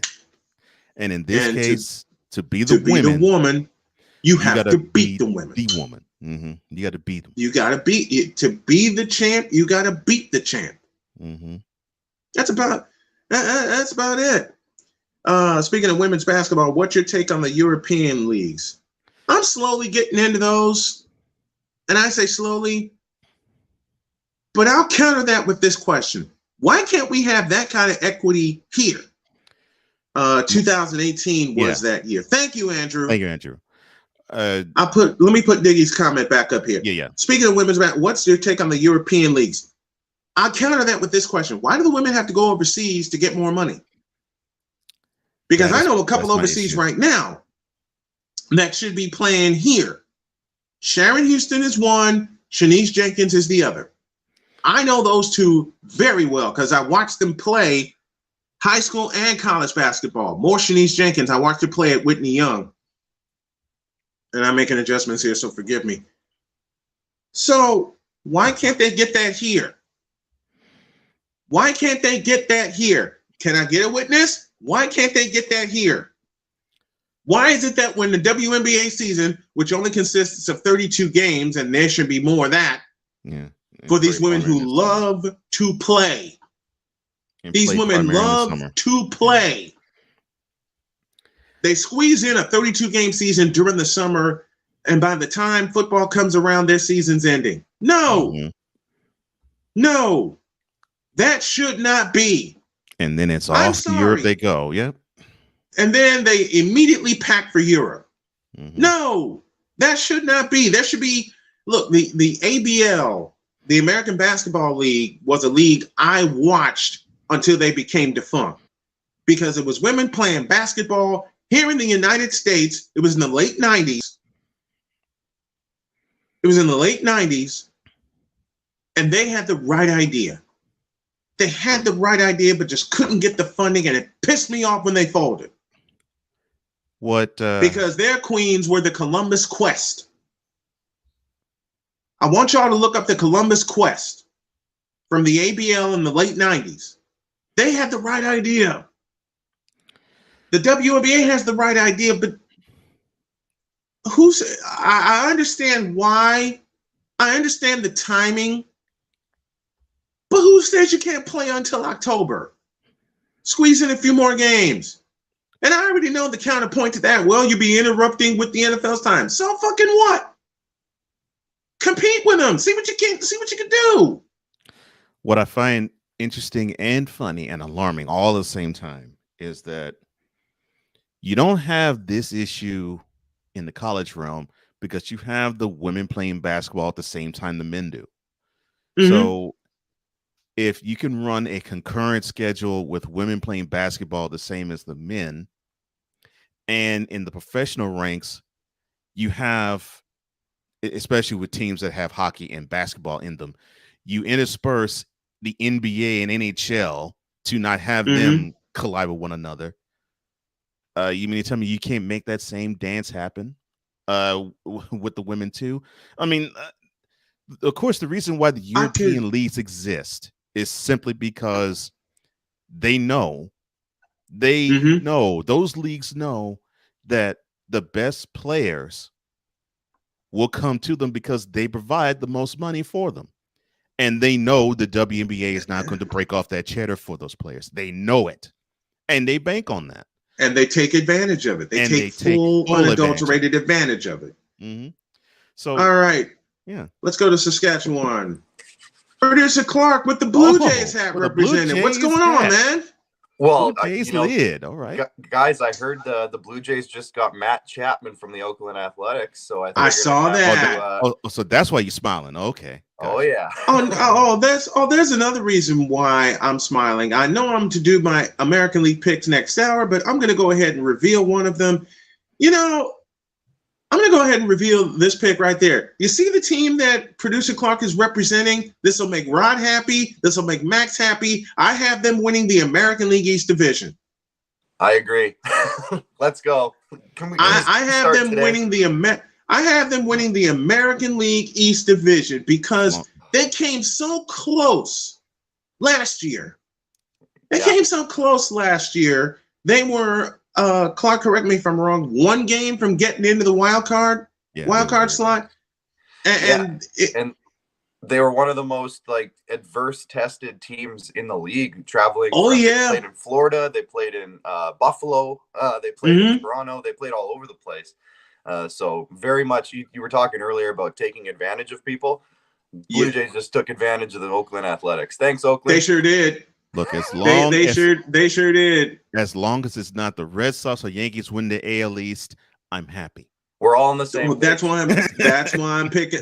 Look, I really believe the Toronto Blue Jays will take those big steps and win the American League East this year. I'm pulling for the Blue Jays to win the American League East. The biggest reason I have them winning the East, besides signing Matt Chapman, a healthy George Springer. Ooh. Yeah. The best leadoff hitters in today's game. Yes. Absolutely. He's going to be a huge impact on that team. He's such a spark. Even just last year when he wasn't playing, and then when he was, you could notice a difference, even though the team, everyone, from at least in Canada, because I don't know how much coverage the Jays really get down there, but it was such a fun team all around. But when George Springer was playing, it was even that much more. There was so much more hype around the team just when they took the field. George Springer made you could see him out there. So he's such an important player. You're right, Brian. Yeah, he's important. Vladdy Guerrero Jr., my gosh, what a hitter. Bo Bichette, same comment. I mean, this Jays lineup that people think is not loaded is loaded. Very much. And I mean, they're more loaded now with Matt Chapman, so you can rotate at first base between he and Vladdy Jr. Vladdy Jr. is going to be the hallmark at first base. But now, talk about the addition of Matt Chapman and how big he is for the Toronto Blue Jays and that lineup. Well, I don't know, guys, if you remember the last time the Blue Jays traded for a third baseman from the Oakland Athletics, but it turned into Josh Donaldson, and he became the AL MVP that very year, or very shortly after, anyway. So Matt Chapman is a guy who's hit 30-plus home runs recently. He was an all-star just a couple years ago. His batting average has taken a little bit of a dip, but in the lineup where he's going to be hitting, he's probably going to be hitting where he would hit 3 or 4 probably in Oakland. He's probably going to hit 6 or 7 in Toronto, 5 or 6 at least. I would think. I would think so. That's how deep this lineup is. Now that is Yeah, it's going to be Bo Bichette, George Springer, Vladdy Guerrero Jr. You probably got Teoscar Hernandez in the 4 spot. They have Lourdes Gurriel Jr., who's another really good, solid hitter. And Chapman's probably going to sit in that 6 or 7 spot. So it's looking really deep right now. And they're not even done the offseason yet. I don't think they're done making. They might add another guy. So we'll just might. They just might. Ryan McCarthy says, I had the chance to watch George Springer when he was with Tri-City, short season single A. We knew he was going to be special. Yes, indeed, Ryan McCarthy. I miss him. And I love me some George Springer. I know I'm revealing this early, but the team that I think Toronto will face in the American League Championship Series is my Chicago White Sox. Well, they have the easiest road to it in the AL Central. I mean, how much easier? Yeah, they do. They do. So, so at the same time, they got a little bit of a measuring stick in Houston when they played them in the division series and saw just how strong Houston was last year. And I said since 2020, when they nearly wiped out a 3-0 deficit against Tampa Bay, I make my apologies for all the shade I've thrown at Houston. This is a professional hitting ball club, period. And anytime you have someone by the name of Jose Altuve in your lineup, you are going to be competitive. Yeah, Houston, I know that everyone still makes fun of them for the whole trash can thing, but they are a legitimately good baseball team, top to bottom. They got good pitching staff. They've got good hitters, and they just continue. For so many years, they were so bad. Their draft picks just kept building and building and building, and they've definitely still drafted quite well over the last few years because they still got young guys coming up. If they can find a way to keep Carlos Correa, they'll be just fine for at least one more year, depending on how long he signs for. But I think he's going to sign. I think he's going to sign a multi-year deal. I just have that feeling he's going to want to stay in Houston. That's the feeling I've been getting in all the reports that are coming out. I love how the American League is shaping up this year. The West is going to be, it's not even going to be Oakland that will compete with Houston. The team I have competing in the West Seattle with the Houston Astros are the Seattle Mariners. That's probably Seattle, yeah. Yeah, Robbie Ray getting added to that team. AL Cy Young last year with the Jays, of course, and then they made the trade for Jesse Winker and Eugenio Suarez. They've got some pieces over there. There's some dudes. There's some dudes over in Seattle. I think they'll make some waves. Clark Monroe joining us from Saskatchewan, talking Major League Baseball. Bring on baseball, please! I'm so excited about this about this coming season. Yes. In the National League, the easiest path to the playoffs belong to the Milwaukee Brewers, because just like with the White Sox in the Central, it's the Brewers and the Cardinals, and it's everybody else. And the Reds just took a nosedive, trading Jesse Winker and Eugenio Suarez. So the easiest path has got to go through Milwaukee. Yeah, and not only that, but they got two of the best pitchers in the league, let alone the NL, with Corbin Burns and Brandon Woodruff. So like they're another solid team, and they just added Andrew McCutchen, who's not a bad player. He's still solid. He can still hit a ball. So yeah, I agree. Yeah. I mean, the Cubs, I would look out for the Cubs a little bit this year, because they just signed. From my understanding, they just went and signed that Japanese star Seiya Suzuki. So if they can bring him in. And Marcus Stroman's there now, I love his fire, regardless of how you feel about his off-field antics and everything that he does. But he's still an interesting guy to add. They got some young pieces coming up. The Reds are basically making themselves a non-factor. The Pirates are basically making themselves a non-factor. So all of a sudden, maybe the Cubs start fighting for that third spot or even the second spot in that division. Shoot for wild card. I'm not going to say look for the Cubs to win it all, but maybe they might make it a little bit of a push in that division. We will see. My other question: can the San Francisco Giants repeat what they did last year in terms of wins? Because I guarantee you, the only person that was talking high about the San Francisco Giants was this guy right here, because I knew what they had and how strong they can be. Can the Giants do it again? Look at them. Arms are healthy. Yes. Yeah, they've definitely got a deep pitching rotation, especially after adding Carlos Rodon. But they did lose Kevin Gausman. They haven't brought back Chris Bryant yet. It might still happen. So I don't know. I'm not necessarily sure that they're as good as they were last year, but I don't think that they're a whole lot worse either. Now, is Rodon as good as Kevin Gausman? That's to be seen. I don't know if that's going to be. I know Kevin Gausman. Yeah, that's going to be determined. So I mean, I'm pretty happy about that. But I don't know. The Giants are an interesting case. Again, it's in a division. The Padres underperformed probably a little bit last year. Ooh, the Rockies, we don't know what they're going to be. I don't know if the Diamondbacks are a 52-win team this year. Either. I think there might be a little bit better too. So I don't know. We'll see. It might have been a flash in the pan. Evan Longoria is a year older. They aren't the same team as they were last year, but again, I don't know how much worse they actually are. So I'll say that they'll probably be a 100-team win or right around that area again for sure. Yeah, I see 100 wins again for the San Francisco Giants. Can the Dodgers compete with the Giants in the West Division? I don't see why not. I mean, they still might land Freddie Freeman after all of this. It's not even over there yet. So if they can do that. They brought back Kershaw. They kept the group mostly together. Trey Turner is going to take over as shortstop after Seager left, so I think they'll be okay. I don't. And also Max Scherzer's there. Yeah, Max Scherzer's now going to be here for a full year. Max Scherzer's going to be there for a full year. I like that mug. I gotta get one. I let's see it. There you go. Oh. Blue Jays and Leafs represented this morning. I was prepared to talk about hockey, but I am very happy to talk about baseball. I see. Either way. When I saw the hat, I knew the direction we had to go this morning to talk some baseball, and especially with the fact that April 7th is right around the corner when the first pitch is thrown. Yeah. And if there's one wish, I wish Jerry Howard were still the voice of the Blue Jays, because when I covered Lewisburg baseball, I took Clark had tuned in to me one day, and I took a page from Buck Martinez as well from Jerry Howard, because I had, I think, 4 home runs that game. So I split it 2 and 2.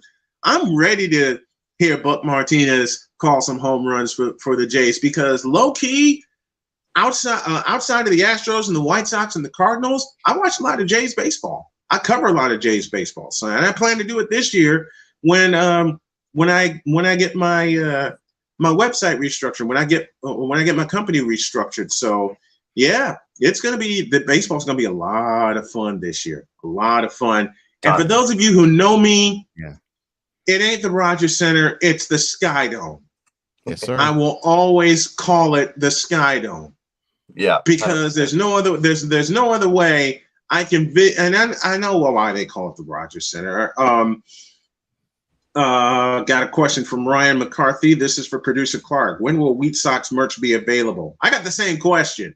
Yeah, we're definitely working on it. We actually just had a meeting this week. So for those who don't know, I'm the general manager of a big fantasy league baseball team. It's called the Ultimate Fantasy League of Baseball. And we just picked our team last weekend. We've already made a few trades. This is like one of the highest stakes fantasy baseball leagues that I've ever been a part of. The prize pool started around $300,000 US. And now, obviously, if you win it, you're not going to win all of that. It gets separated. There's a lot of different prizes out there. But the fact that, if we get first place in the league, I think the prize pool is like 15 grand or something like that. And then there's a playoff pool as well. So it's pretty exciting. So it's big stakes. We have what we feel like is a really solid team overall. And we're looking forward to it. But we love our merchandise. We love our branding. So as soon as we can get this order underway, I know that my boy Max Ritz is going to be excited to design it all because if you know Max at all, he's my co-host of the Squadcast, of course. Yes. He used to own a merchandise company. He used to own a company that sold clothing. So he's extremely into that kind of stuff. So I'm going to let him have some fun with it and design some beautiful things. And then we're going to get it out to the people. So stay tuned for that, Ryan. I got a favor to ask. Can he design some stuff for me in this show? Because I need some product placement bad. I need some product placement. Can you convince old Max to help a Snowman out while I get this cancer out of me and I get back to full strength? Because I need some product placement. I don't think Max has ever met a merchandise project that he hasn't enjoyed. So give him a call. Sweet. Oh, wow. I will talk to him. I will talk to him.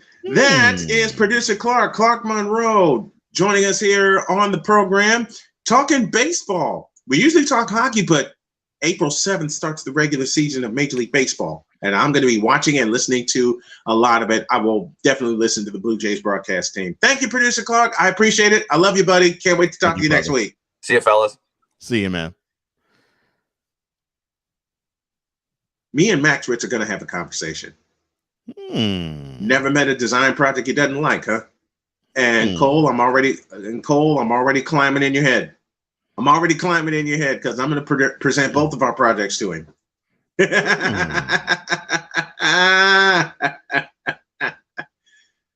I mean, look, I love your Teespring, but am I saying something you don't know? Well.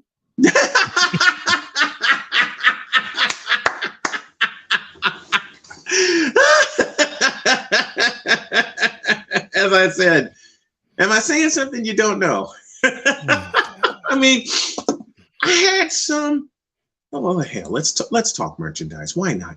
I had some success with Teespring after a while, but then the negative side of it is when you keep pumping it out there, like some people advise you to do, and you don't get any help in pumping it out there, you run into a brick wall.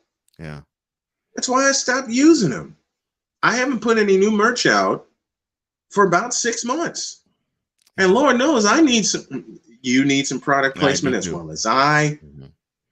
And there's just some sites that aren't enough. So Max and I are going to have a conversation and I will represent you. Oh, thank you. I will say, I got 2 projects you need to take on. Whatever the cost is, we'll figure it out. All right. I'm serious because Max is good at that, and that's the kind of help we need. And they say men don't work together, bitch. That statement from producer Clark made my day. Thank you, sir. Thank you, Clark Monroe. Thank you, producer Clark. I mean, come on, who says we can't put this together? Because I want you to succeed as much as you want vice versa to happen. Yeah, because And Mr. McCarthy, I say the same for you. Oh, definitely. And for the folks at BS3 TV, I say the same for you. I'm relaunching Snowman Digital Media. I had planned the original plan was to relaunch Arena Sportsnet, but then my wife got in my head and said, "The Snowman brand's out there, use it." So I may present 3 projects in front of him. Oh, and that's the redesign of the logo for Snowman Digital Media, and just go. Okay. And just go from there. Nice. Patrick Voss will join us to kick off hour 3 to talk our American League picks. I'm going to reveal them now and then go in depth with Patrick Voss. The American League West is going to be the most competitive division because it ain't going to be Houston and Oakland. It's going to be Houston and Seattle. And I wouldn't be surprised if that goes down to the final day. I agree with you. I thought that they were going to be the team on the come up, but I thought it was going to be last year when the Mariners was going to make their move. But I agree with you. It's going to be this year. I mean, Dave Sims is a very dear friend of ours, television voice of the Seattle Mariners, and I'll have to get him on before spring training starts and before I go in for surgery. I'll have to get Dave Sims on. I'm hoping to get Robert Ford on as well, to talk some American League champion Houston Astros, and I'm also reaching out to Len Casper, radio voice of the White Sox. Okay. So I can get. Yeah, old Snowman's got plans. They may take a back seat for 6 weeks, but I will be in this chair 2 hours a day. While I'm recovering and while I'm allowed, I'll sit here 2 hours a day and get everything together that I need to get together while I'm recovering, while I'm getting my health in order, while I'm drinking a lot of water, while I'm having all the energy that I know I'm going to have, because I already know post surgery, when I come home, I'm going to want to get in this chair and get started. But I know my wife is going to tell me, you take a full day off and you don't move. Yes, ma'am. No, mister. You already know how this conversation is going to go. Mm-hmm. Yeah. You already know how this conversation is going to go. Yeah, I'm going to record. No, mister. Not happening. Yeah. Nope. I understand it. Nope. It's a fairly simple conversation. I'm going to get back in the chair. Not for a couple of days, you're not. So it'll probably be 2 full weeks, a week in the hospital and a week here at home, that I will be off the air. And I will probably have Cole leading the charge. And for that to happen, I need to give you some credentials, and I'll do that later. Okay. Yeah. So, yeah, you just heard it. While I go in for surgery and the first week I recover from home, Cole will take over the duties for me. And will make... She will. Wow. I love these guys. I love it. Stay on him. I love it. Jody's going to stay on me. Mm-hmm. I'm going to have 2 full weeks where I'm not going to be on the air, and Cole will cover the shift for me. And I am probably going to restrict it to an hour so Cole can come in, take care of business, and get out, because I know you have a lot of stuff going on with your regular job. So those 2 weeks will be down to an hour. But when I do get back in this chair, we're amping up. And I already know what my wife's going to say. And it's something like, if you get tired, sign out. And I will. Good. I will make that promise right now. If y'all see me, and I need y'all for this, I'm going to have to hop on with Cole one day. Oh, yeah. And I'm getting better at sending out the links to everybody. Mr. McCain, I may need your help on the team, to help make this happen. Now then, I have one more thing to take care of before Patrick Voss comes in here. And it's one of these.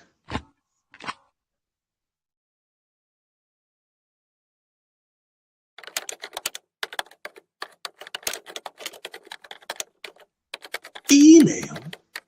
Kyrie Irving fan. CC. NBA fan. Subject of email. He blows. Oh my gosh. Body of email.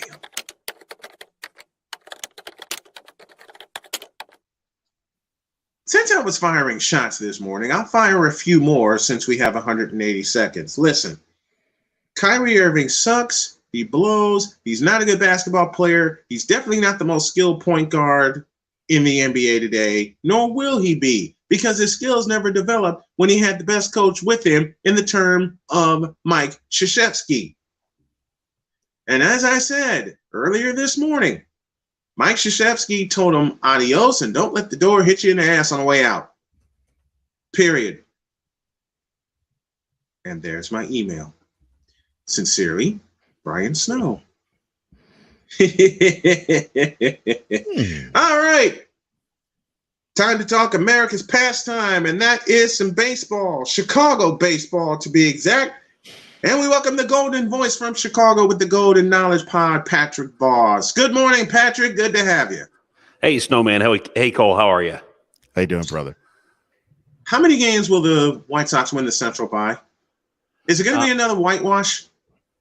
I think they're going to win by less than 10 now, and it's only because the last time you had me on the show and I wasn't suffering from COVID, I am actually able to come on the show now. And beforehand, I said the White Sox take it by at least 10 games, and now I think it's going to be less than 10. We might be looking at 4 or 5 games because the Twins are trying to upload and load heavy to try to make a run this year. Because I don't think the Royals, I don't think Detroit stands a chance, but the team that can give the White Sox a big headache this year is, in fact, the Minnesota Twins. So do the White Sox win the division? Yes. Do they win it by 10 games, like I said before? No. I'm going to go 4 to be safe. So no Guardians. Gotcha. All right. No Guardians. Yeah, no Indians, no Guardians, no Tigers, no Royals. What of the talk about the Twins' moves and how they can put pressure on the White Sox? I think when you're talking about pitching overall, I think pitching was a huge deal for the Minnesota Twins, and unfortunately, and I am drawing a little bit of a blank, and I will say that this morning, I don't know why, but I'm drawing a little bit of a blank. The pitching added for the Minnesota Twins. I was a little confused at first to see where Minnesota was going with this and saying, well, listen, you screwed up last year, and you had such a promising team, and then that just fails, and the White Sox take over. Even while injured, the White Sox take over. So to me, the Indians adding bats and adding pitching, which is not going to necessarily conflict with each other. This is the one thing you have to realize, guys, is that anyone watching the MLB today, or this year rather, is going to realize real quickly it's going to matter mostly about the pitching this year. The bats will come, but the pitching is going to be key, especially in the AL Central. And with Rodon moving on from the White Sox, I think people need to step up, and Kopech is key. The reason why I thought the White Sox would dominate for a good while was because of the arms they have, and the lack of arms I was seeing with the other 4 teams in the division, and seeing that the Twins want to get on board with that makes me think, okay, well, it looks like they have the right. They're going the right direction. They want to match arms with arms. Let's see how far they can advance with that thing, allowing thinking with the arms they get. But I think we'll keep the Twins behind, even though they've added pitching. And you saw it last year when they crumbled. Late inning situations hurt the Twins last year. Yeah, I think it's all about. So what I see of the Twins last year is what I saw of the White Sox a few seasons ago. It's just late inning, late game non-heroics, I'll call it, right? My wife and I love to joke about, for the White Sox, they love to joke about the 7th inning failures of the White Sox, and you can almost time it. If they're doing badly, the 7th inning, you're making sure they don't screw it all up, because they probably will. And last year under Tony La Russa, that changed a little bit. So with the Minnesota Twins, making sure that they're shoring up their hitting and their pitching, that will make sure that they don't fall apart late in games. And they may be with, of course, even like double headers, right? This year, double headers go to 9 innings instead of 7. And you're also talking about not having the runner at second starting in the 10th. So now you have to start all over again, and it doesn't give either team a clear-cut advantage. So the Twins will be nipping at the White Sox heels. I don't know if this goes, anywhere close to a wire. Obviously, I would love to see the White Sox pull out a 4-5 game lead at the very end of the season. But this Twins team looks a little scary, and I might be a little nervous if I'm a Southside fan. Yeah, I would be nervous too. The name you were looking for was Sonny Gray. Thank you. They added to their roster. I want Sonny Gray to do well, but he has to stay healthy. That's the only question I have with Sonny Gray right now. Talking baseball with Patrick Voss, looking at the American League. How dangerous will the Seattle Mariners be this year in competition in the American League West? I don't think that Seattle does. So I don't want to say that Seattle is going to be a terrible team. But I would say as far as in competition, I say Seattle wins anywhere from like 80 to 85 games. I don't see anything where it's too far gone, right? I don't see 90 plus for a Seattle Mariners team. And for me, it's just because the team doesn't look cohesive and hasn't looked cohesive to a point where I can say this team is reminiscent of the mid-90s, right, with Kenny Griffey Jr. and the rest of the team. I just don't see that cohesiveness where it's a scary team. I see a good team, but not a scary team. The scary team would obviously be somebody like, the Houston Astros. But but with Seattle, I don't think that they're going to be as competitive as people are trying to hype them up to be. How about the Oakland A's? Do they make it competitive this year in the West? Yes. I'm actually picking the A's to win. Oh, wow. Yeah. Oh, okay. I am picking the A's to win. And I think that I'm a bit of an underdog guy, right? That's kind of how I've been for the majority of my broadcasting career. I've been that underdog guy and gotten a lot of crap for it, day in and day out. But I do think with the Oakland A's, I think they win their division. I don't think that anyone sees them coming and they can just creep up on someone. They can just take what they want because, again, if no one takes you seriously enough to think that you're going to make big strides, that is when you can pull the rug out from under them. And he's right. I do think the Oakland A's really, really bolster up. So what makes the Houston Astros take a fall and not win the division this year? The Houston Astros are a great team, but I think that their cohesiveness, while they're trying to get most of their core back, they're trying to keep their core, they're trying to say, hey, let's keep pushing. I don't think they have in them, and this is just what I'm saying, as much as I love the Houston Astros, I don't think that the Houston Astros have what it takes this year in order to keep a streak going like an LA Dodgers in the NL, right? The LA Dodgers keep buying their way, and were consistently strong. I think that streak is now over, and this is why I'm picking my underdog team to take it. Now, by how many games, I would say that Oakland takes it by only a game. It is going to be very tight, and it's going to be almost down to the last game of the season. But I think Oakland does prevail, and you see Houston falling short. I believe it. It could go down to the final game and final series of the year. Patrick Voss, the Golden Knowledge Podcast man, joining us here on the program. Let's go to the American League East. I have a surprise in winning the East, but I want to hear your prediction first. Oh boy. Well, since you have a few mix-ups here with Kyle Schwarber heading to the Phillies, you have Anthony Rizzo being re-signed for a 2-year deal with the Yankees. I just think that there's not. Oh, and by the way, here's something to watch out for because you have the Boston Red Sox possibly signing Freddie Freeman. Right. So you have a possibility for a really, really good, especially with Tampa Bay really not faltering. And I picked Tampa Bay to win the East originally a couple of weeks ago. But I think the Yankees, with their eyes on redemption and Rizzo and these veterans trying to really, really make sure this team is good to go, I'm picking the Yankees to win. I'm picking the Yankees to win the East. I want Pinstripe Nation All to right. be miserable. I don't want them to win. All right, I don't want them to win either, and I don't think they will. I'd rather the Red Because Sox win the division than the Yankees. That's how bad I do not want the Yankees to win. Oh, I dig it. I dig it. Because my surprise pick to win the American League East is up north, the Toronto Blue Jays. I am picking I said it last segment. I'm saying it again. I am picking the Toronto Blue Jays to win the American League East. And they will eliminate the Yankees in doing so. Because the latter part of the year, remember, the latter part of the year is when Toronto gained strength and the Yankees lost their strength. Toronto gained momentum, just didn't do it in the nick in enough time. And the Yankees were losing momentum heading into the playoffs, and then they got smacked by Boston in the wild card game. And the other thing you have to think about now, the wild card game is now a wild card series. Because you got teams competing for better seeding. They want that number one seed because they get a bye. And now you have the wild card game, as I said, being a wild card series. I don't think the Yankees will get there. My pick in the American League East is the Toronto Blue Jays, especially with them signing Matt Chapman to cover third base for them.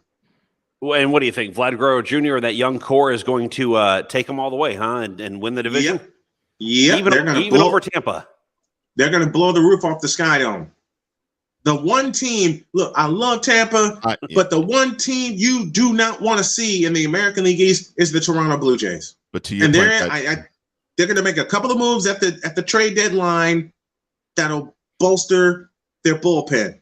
That's one of the only weak spots that I see with Toronto is not having a strong bullpen or a strong closer. You mentioned the team that I thought is going to win this year. It will be the Rays. I know the Yankees are shooting for redemption, and I know the Red Sox are right behind them, and the Blue Jays are vastly improved. But all of them are still trying to knock the Rays off, and I don't see I don't see a precipitous dip from the Rays. At least I don't. It'll come down to the Rays and Toronto on the final day of the season. One gets the division, one gets the wild card. That's how I see it. I wouldn't be surprised if it's, and I know I'm going way out there with this prediction. I wouldn't be surprised if it's the same way we saw the National League West last year. San Francisco 107 wins, the Dodgers 106. It could be something like that this year with Toronto and Tampa. It'll come down to one of those series where either Tampa or Toronto takes control of the East Division. We're up against the break. Yeah, or they could play 163rd game. Yeah, this could happen. This could be true. And 163rd game, either in Tampa or Toronto, must see baseball. Must see baseball because these two play some of the best small ball you will ever see. Yes. They play some of the best small ball you will ever see. This is Patrick Voss, our Major League Baseball insider, who joins us every single Wednesday to talk Major League Baseball. Next Wednesday, we will pick our National League division winners. And we're going to have fun with that because I've already picked mine, but I'll wait till next week to reveal them. Thank you, Patrick. I love you, brother. Talk to you next week. All right. Thank you, man. I playfully hate you saying Tampa because I know how good they are. Listen, I only say this being as an Astros fan, seeing how good they were 2 years ago, and yes, I don't see much of a change from them since then. There isn't. There isn't much of a change. There isn't. That's the only reason why. But look, I know. If I'm rooting for a team in the AL East, it is the Blue Jays because look, I'm a huge George Springer fan, and same. I've always been a Blue Jays fan secretly. So yeah, I mean, it'll come down to the final week of the season with Toronto and Tampa. One gets the division, the other gets the wild card. As long as the New York Yankees are nowhere near the top of the division, I'm happy. I want Bronx Nation to be miserable. Oh yes. Well, they re-signed Anthony Rizzo. There's your start. Oh yes. But unfortunately, they're happy because I think they got rid of Gary Sanchez. So I was like, doggone it. Don't remind me of that. Don't remind me of that. Yeah, they got rid of Gary Sanchez. Oh, and the Yankees are going to try to buy another division title. Of course. They're going to try to buy another division title. Of course. All the arms they bought for last year, you saw how miserably you saw how that failed turned them. out. You saw how that turned out. Yeah, they couldn't get out the wild card right? game, so yeah. They got their ass kicked in the wild card game. Mm-hmm. All right, time for hour 3, and Dave Jagler will bring us in. I can't do it. We'll do it live. Do it live! I'll write it and we'll do it live! Mister, will you please wake up? You cold and blank, stupid black stone and blinkety black punk are you trying to do? Of all that low dirty... This is Snowman in the Morning. Oh, yeah! Kelly's one-strike pitch. Swinging a fly ball, center field deep. Bellinger going back to the warning track, to the wall. It's a grand slam! Howie Kendrick has done it! They're going crazy in the Nationals dugout! Howie Kendrick with a grand slam here in the 10th inning of Game 5. The Nationals 7, the Dodgers 3. Holy un smoke! Do you believe it? I love that call. Dave Jagler, one half of the best in the business, along with Charlie Slows from the Washington Nationals. That, of course, was from 2019. Bringing us into hour 3, which is underway. And thank you, Patrick Voss, for joining us. Man, you know how you feel about Bronx Nation and Yankee Nation wanting to just fall off a cliff? Yes. I feel that way for Dodger Nation. I feel that way about 2 National League teams and their fan base, the Dodgers and the Cubs. I don't feel as much that way about the Cubs. However, I could see why someone would. Mm-hmm. And it's not that I don't like the Cubs. It's just I really could care less about them. But I can understand how. But I could see how someone could hate them. I totally can. I said I would mention this when we talked in conversation yesterday. It's like you being surrounded by Cowboy fans and you love the Oilers. Oh gosh, the bane of my existence was. I'm sorry. When I was young. Oh my man. I'm sorry to bring that up, but it's. But you understand it. You fully understand. Yes, South side of yourself. I'm sure you had people who rooted for the North Side team, and they were proud to say they were Cubs fans all around you. And you look at them as if they have a third eye and ask, you live here. Why would you root for the enemy? I don't get it. I often said that to Cowboys fans. I never understood it then. I don't understand. I didn't understand it then. I sure as hell don't understand it now. Yeah. I sure as hell don't understand it now. It's like, what the fuck are you doing? Rooting for them. Mm-hmm. And I know why. WGN had all Cubs games on, while the White Sox were struggling with the on TV and Sports Vision. And Mark explained this to me. My late friend Mark Farina explained why Sox fans were turned off, and I get that. But hasn't that been fixed already? I mean, get the fuck over it, will you? I mean, Oh man, Patrick, glad to have you every Wednesday, man. Thank you, man. It was good to see you. I mean, it was good to see Patrick. It's good to see producer Clark, Betty Cantley joining me to talk some women's sports at the bottom of the hour. You live on the South Side and you root for the scrubs. That's like you living in the scrubs. Okay, here I go firing shots. You live in Manhattan and you root for the mess. I mean Nets. Anybody see a problem with that? Besides me? I mean, heck, here I'm in Nashville. So when I first moved here, I thought, okay, well, I guess Vanderbilt's going to be repped heavy, and they repped a little bit, but Tennessee seems to be repped a little more. So I was like, okay, all right, I understand that. You know, University of Tennessee is about 2.5 hours from here, so I understand that. I mean, with Houston. Yep. A lot of people rooted for Yep. Texas, so I got it. Cool. I never thought I was going to see and it's the darndest thing, man. In the wintertime, I've never seen so many blue hoodies because they root for Kentucky. God. And in the fall, I've never seen so many maroon sweaters because they root for Alabama. I'm like, what in the world? Why? What the fuck is wrong with these people? Yeah. All right, I'm going to say it bluntly. What the fuck is wrong with these people and their fandom? What's up with this? Oh my gosh. I'm like, oh Lord. So you mean tell me the fall guy did with Roll Tide all over the place, and in the and in the winter I got to deal with people who think they're blue bloods, but they travel 4 hours south here. Okay. 4 hours south. Listen to me carefully. 4 hours south. I've made that drive. Wife and I have made that drive on our way to North Carolina. 4 hours south. Yeah.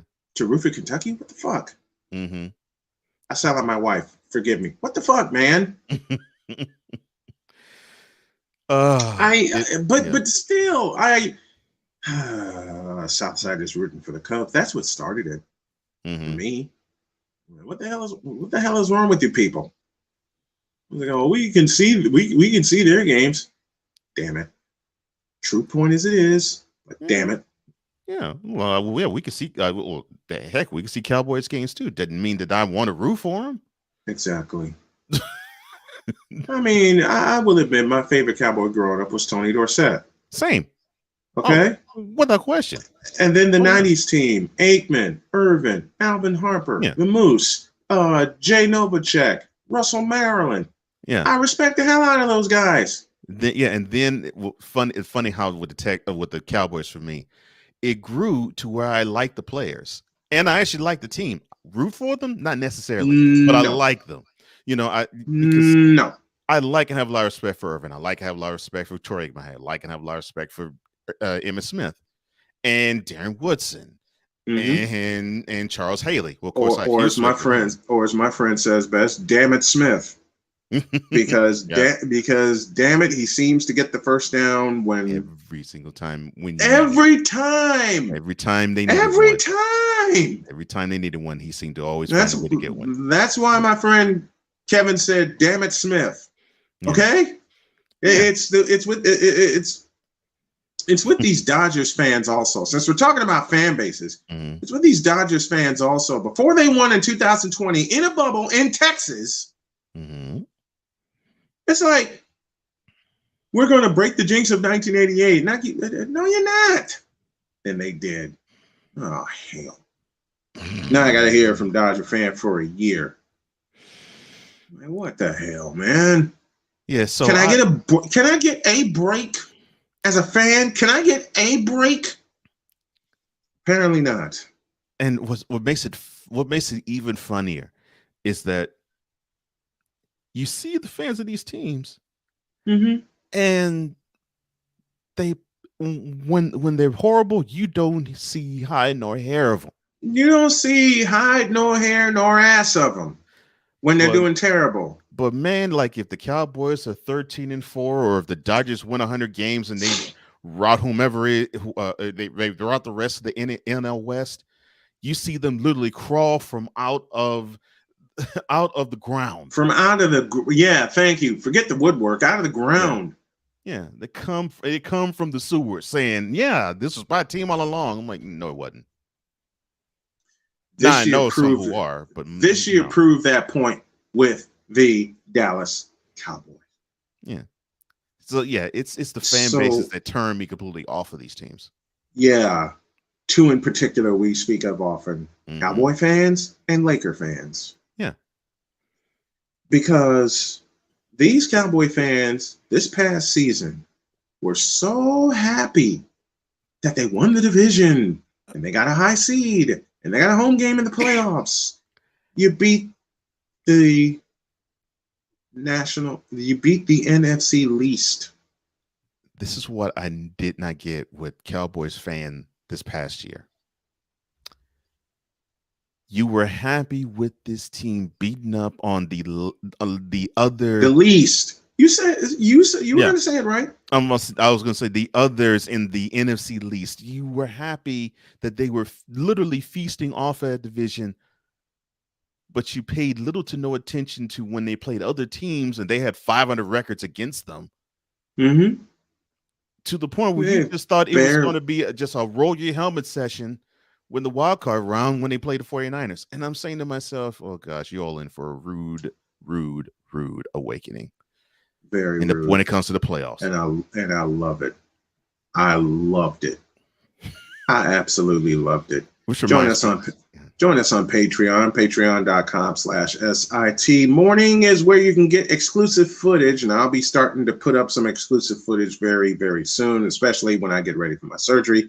Y'all are going to see all of that. Want to see more of it? All you got to do is join the Patreon. And this morning, we are brought to you by Michael Scott Insurance. Give a call today to 810-985-3211. Michael Scott Insurance, protecting what matters most. Snowman here, Cole Sports there, talking Cowboy fandom and the lack of knowledge within.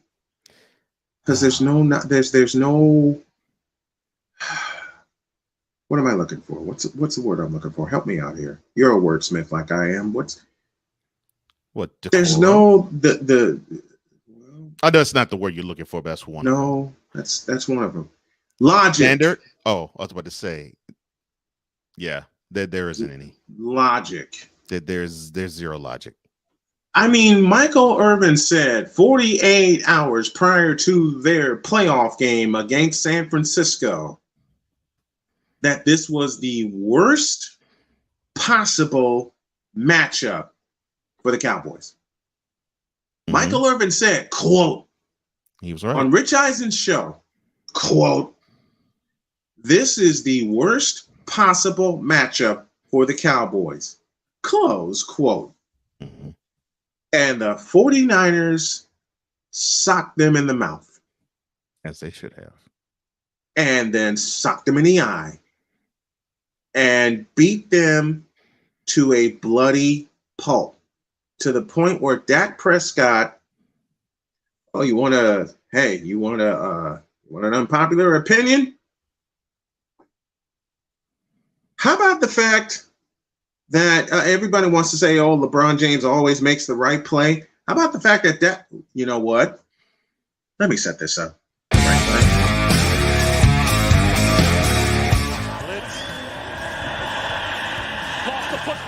It's on the ground, covered by the Raiders.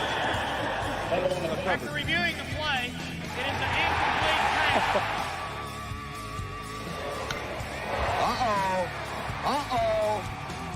That's gone. They might be going to call George Brett out. Well, the Yankees win it. He's out. Yes, sir. Brett is out. Incredible opportunity. Durant for three. It's good. Kevin Durant from downtown. Kevin Durant way outside. Delivers. Kevin Durant from downtown. Whether you like it or don't like it, it's stuff you gotta live with each and every day of your life.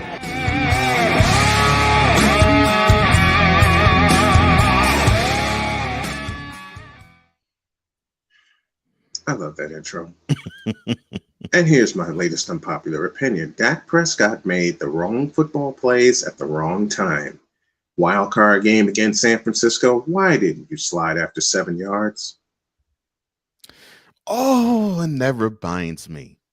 One of the reasons why I have, I won't say a disdain, but why I want to laugh wholeheartedly at Cowboys fan is that they seem to not understand how the rules of the engagement go. So, preach that again, please. One of the most hilarious aspects of Cowboys fan is they seem to not know how the rules of engagement go, meaning they don't know the rules of the game. So they were so upset. Yep. They were so upset when they saw their quarterback hand the ball to the center for him to his center. When it's actually you're supposed to hand it to the back judge or the referee or the nearest referee so that they can spot the ball. And then they were all in an uproar saying, oh, this is a conspiracy. No, it's not. It's your quarterback not knowing what the heck he was doing. It's your quarterback being dumb. Everybody on the big shows won't say it, but this big show host will. It's about your quarterback being dumb and not knowing who to hand the ball to. Why'd you hand the ball to your center? And then people want to cry foul. Wait, let me put it in Cole Johnson's voice. Cowboys fan will cry foul because the referee bumped the center and Dak Prescott out of the way. The referee was doing his job. Dak Prescott did not. Yeah, right. Can I say that again? Can I say that again for those of us in the cheese seats at Texas Stadium? Please say it again. The referee was doing his job. Dak Prescott did not. I mean, because the referee was trying to spot the ball, and then it was so hilarious, man. They were saying, look at the referee 30 yards behind the line of scrimmage. No, man. The referee's supposed to be closer up. He has to get a vantage point. The referee would have been out of his vantage point to see the fucking play. Right. I was about to say, it was his job to make sure he could see everybody from sideline to sideline. That's his job, morons. I don't understand that. So, which is why a Cowboys game will never draw a full 100,000 people, because if they had 100,000 Cowboy fans inside that stadium, there would be more moronic chants. Yeah, and then of course, then that game was complete with with Cowboys fans trying to shower the referees with all sorts of paraphernalia thrown on them. Now, I hope every one of those Cowboys that threw something is suspended for this year. And then you had Dak. You had Dak, who he drinks the Kool-Aid hard. Of course he does. I loved it when the reporter Dak and LeBron and Kyrie are of the same ilk. I loved it when the reporter asked him, "Yeah, so what do you think about the fans throwing objects on the field?" And he was like, "Well, you know, I know fan is short for fanatic, and you know, our brothers come in here, they fight, they're professionals, and they do their job, and no one hates losing more than they do, and no one fights harder for the city than they do. So when you see that with fans, it of course it breaks your heart." And then the reporter says, "No, they were trying to throw garbage at the referees." This clown said, "More power to him." I'm like, fool. No. The right response should have been, you know something? Crowd should not have been throwing trash, but I played like trash at the very end, and that was my fault because I should know better. Listen, Dak Prescott, man, I'll give my full unpopular opinion since we got a guest coming in 120 seconds, and I want to be sure I get this in. And Cowboy fan ain't going to like me, but I don't care. Cowboys Nation is not going to like me, but I don't care. I speak the truth, and the truth is this. Dak Prescott has been trashed since he came into the league. And with that playoff game against the 49ers illustrated everything you needed to know about the Cowboys and about Dak Prescott. And you're paying him $40 million for what? Stephen A. said it best, an accident waiting to happen. Well, that accident's been happening for the last 26 years. You haven't even reached a conference championship, nor will you reach a conference championship the way this team is currently constructed.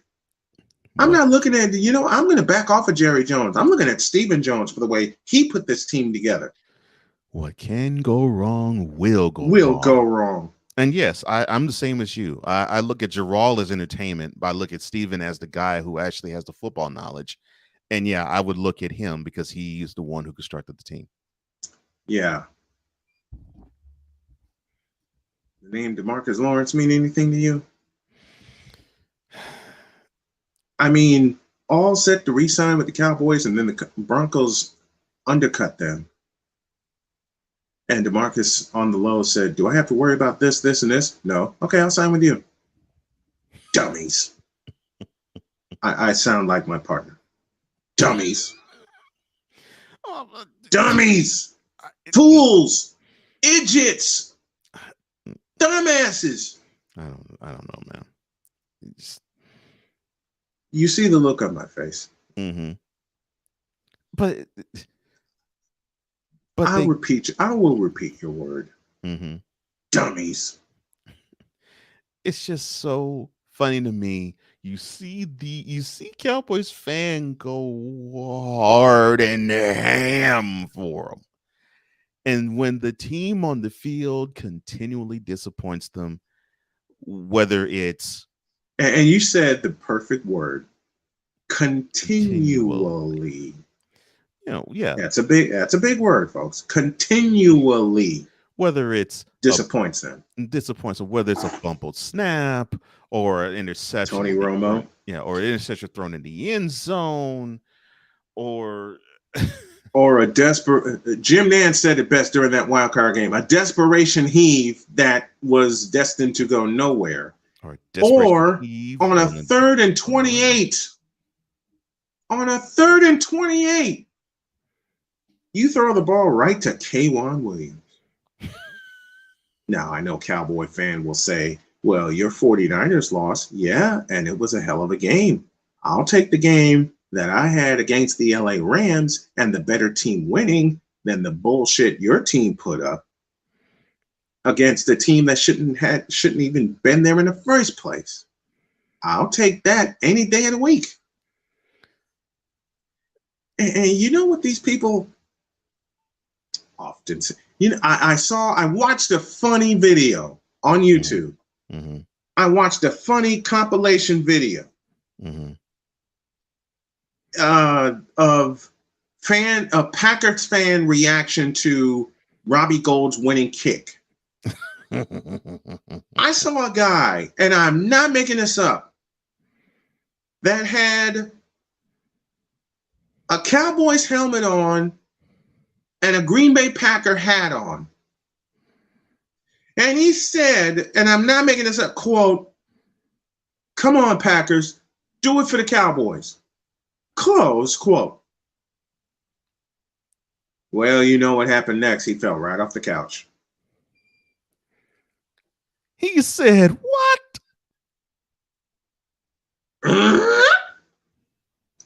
Come on, Packers, do it for the Cowboys. Oh, my gosh. Folks, I wish I was making this up. I do. I wish I was making this up. Good. I love it. Cowboys fan and cheeseheads can just simply cry in both their beers at the same time. And while we're on the subject of unpopular opinions, I have this unpopular opinion. Aaron Rodgers is going to suck this year. All that drama, all that thank you. Posturing. Exactly where I was going to go. You going exactly where I wanted to go. Yes, sir. Mm-hmm. Come with me down this rabbit hole, sir. Definitely. All this drama, all this posturing, for what?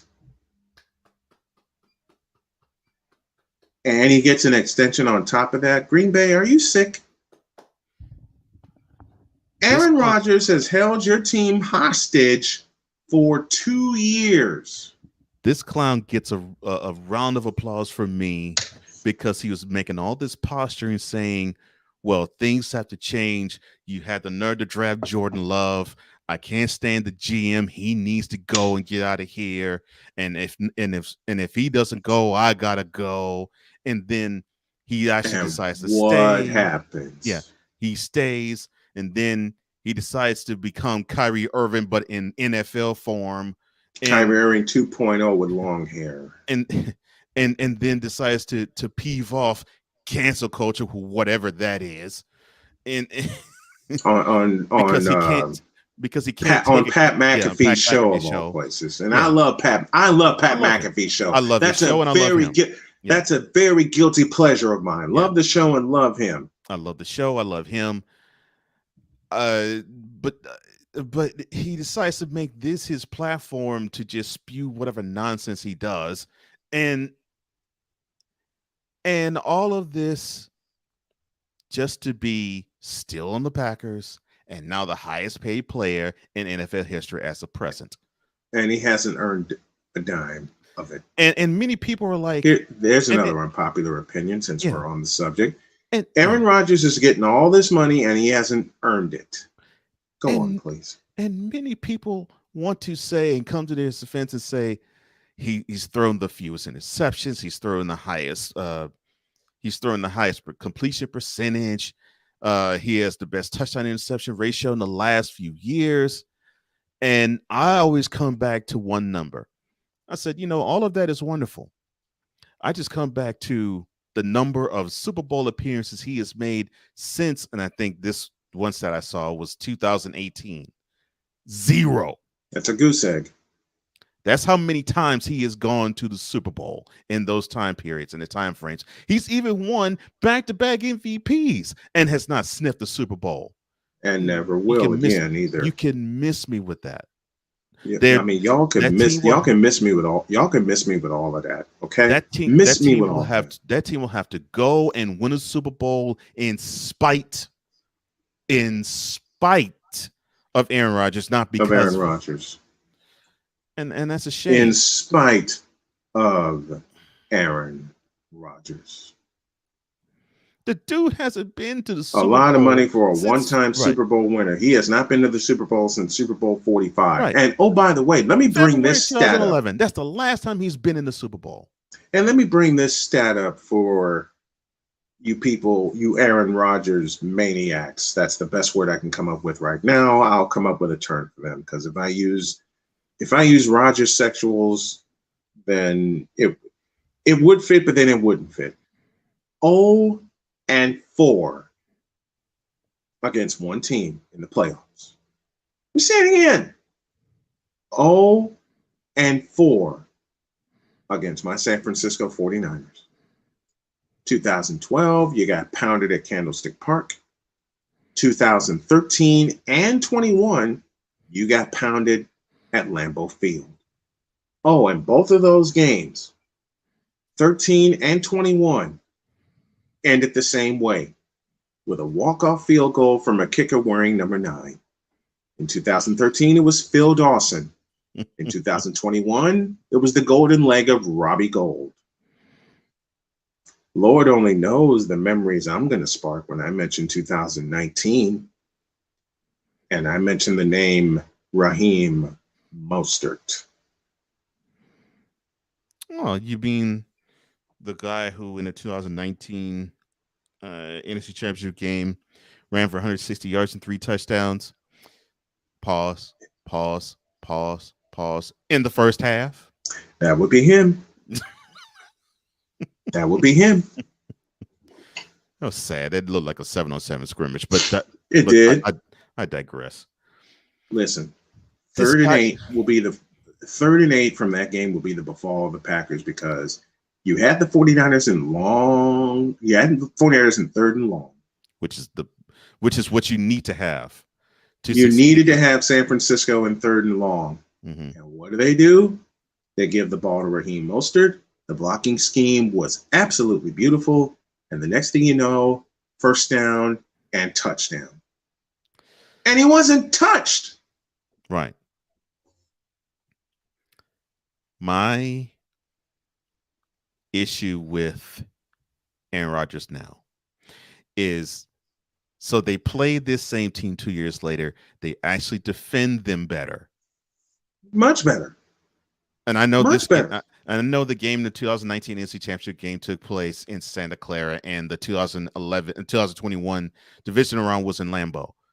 Still, that Packers defense played similar schemed 49ers offense better this past January. Mm-hmm. And all Rodgers could do was give them 10 points. I thought this was that bad man. I thought this was the most talented quarterback to ever grace the game. I thought this guy could make throws that no other quarterback could make. Pause. Rewind. The most what? The most talented quarterback the NFL has ever seen. Stop.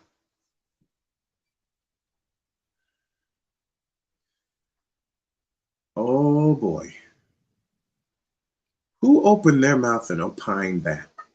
This doesn't come from fans. This comes from mainstream sports analysts. I will ask my question again. Who opined this? Was this a Max Kellerman take? I think so. I think that one was a Max Kellerman take. That bad man is a Stephen A. Smith take. Let me see. So Max Kellerman actually believes that he's the most skilled quarterback to play the game? Yeah. Max actually believes this. Well, I know. No, now it's Mahomes. But before Mahomes, it was Rodgers. He believed.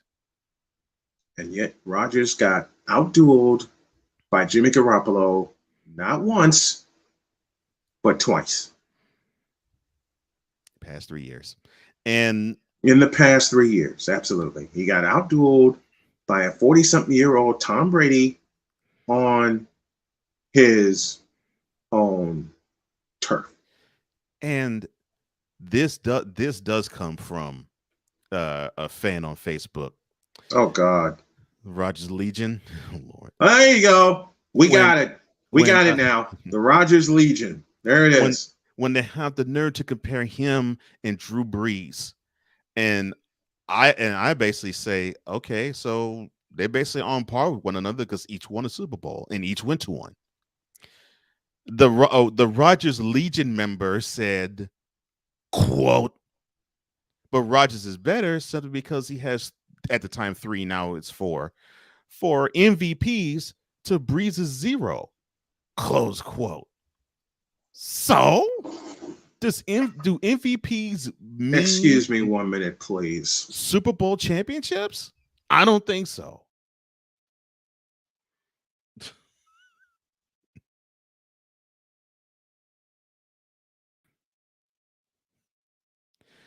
Oh my gosh. What I wanted to do was never mind. They compared Rodgers to Brees and say that he's better than Brees simply because he has more MVPs. You mean this fool with Aaron Rodgers' member in his mouth? Yeah. Compare Rodgers to Drew Brees? Mm-hmm. Yeah. And did it with such eloquence of having the Rodgers pacifier in his mouth. Yes. How did he talk with his mouth full? That's my question. Just like bronzexuals, just like winksexuals, how did he talk with his mouth full? I don't know. Thank you, Cool McCain, for the nickname, Rodgers Legion. Yes, and we're just full of unpopular opinions to close the show today. Really? Who the hell? And the most skilled quarterback the NFL has ever seen? Really? So I guess Steve Young doesn't count. So I guess Warren Moon doesn't count. So I guess the real GOAT, Joe Montana, doesn't count. Right? I guess not. And I'm saving all of my football news for Friday because I got 3 hours of a football Friday planned. That's when I'll react to all the free agency moves. But this is unpopular opinion. Mm-hmm. I will echo the words of my beautiful wife, Jody Kay. Quote, what the fuck, man? Close quote. Listen, when Jody gives me that every day after something that happened at work, and remember, y'all, she's one of the EPs of the show, so she gets a chance to tune in here and there. Who in the Vita blue, yellow-bellied, red-blooded hell thinks this?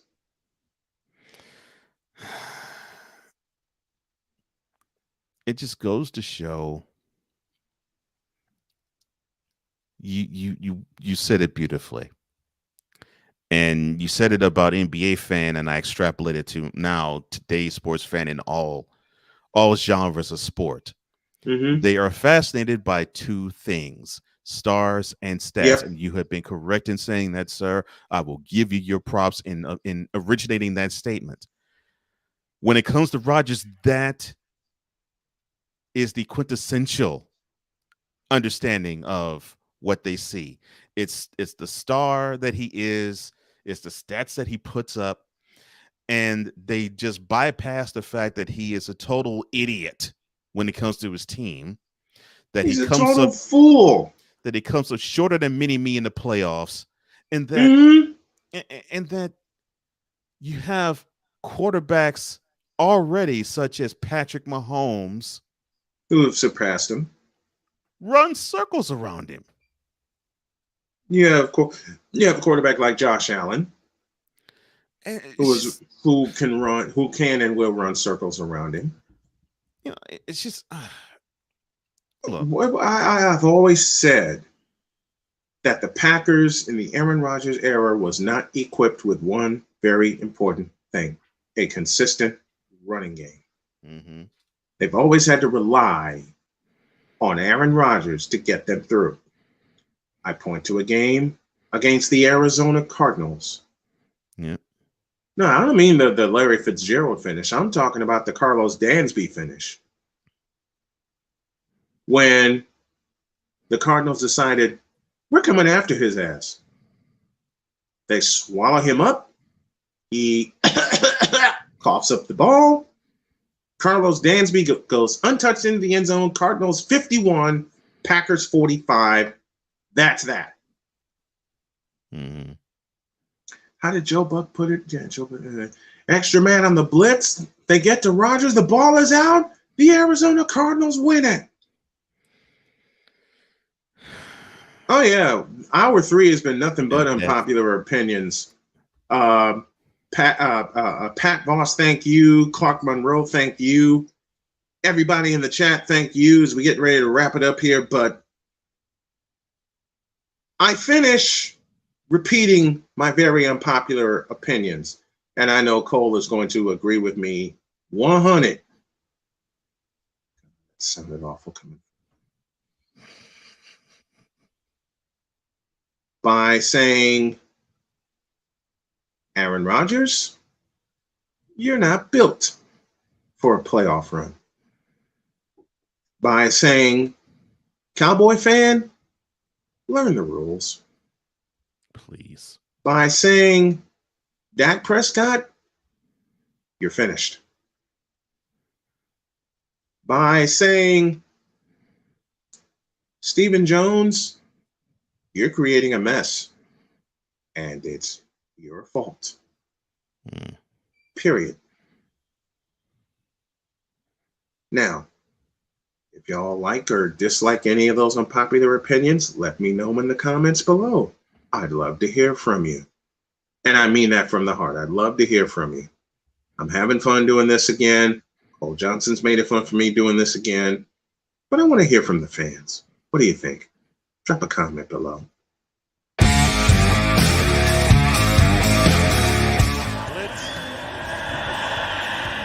the football. It's on the ground. Covered by the Raiders. After reviewing the play, it is an incomplete pass.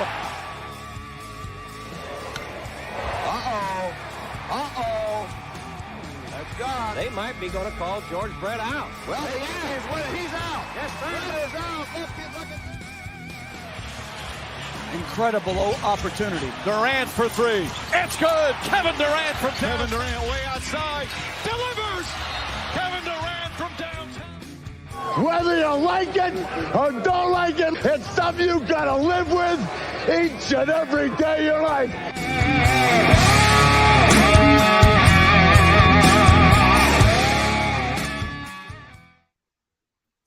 Period. Whether you like it or don't like it, it's something you got to live with. And Cool McCain dropped the best comment of the day. When it comes to Dak Prescott. Mr. McCain,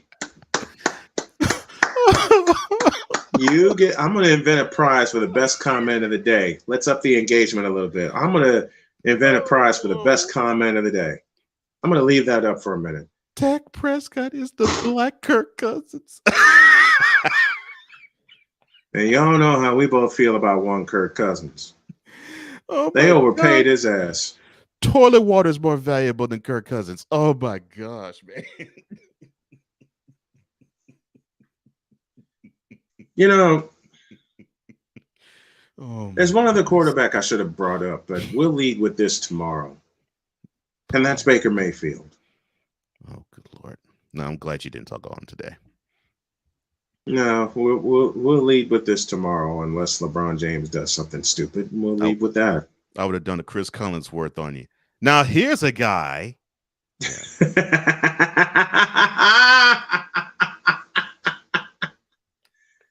Best comment of the day. Not even close. Oh my gosh. I'm sorry. I love y'all for being interactive with us, but best comment of the day.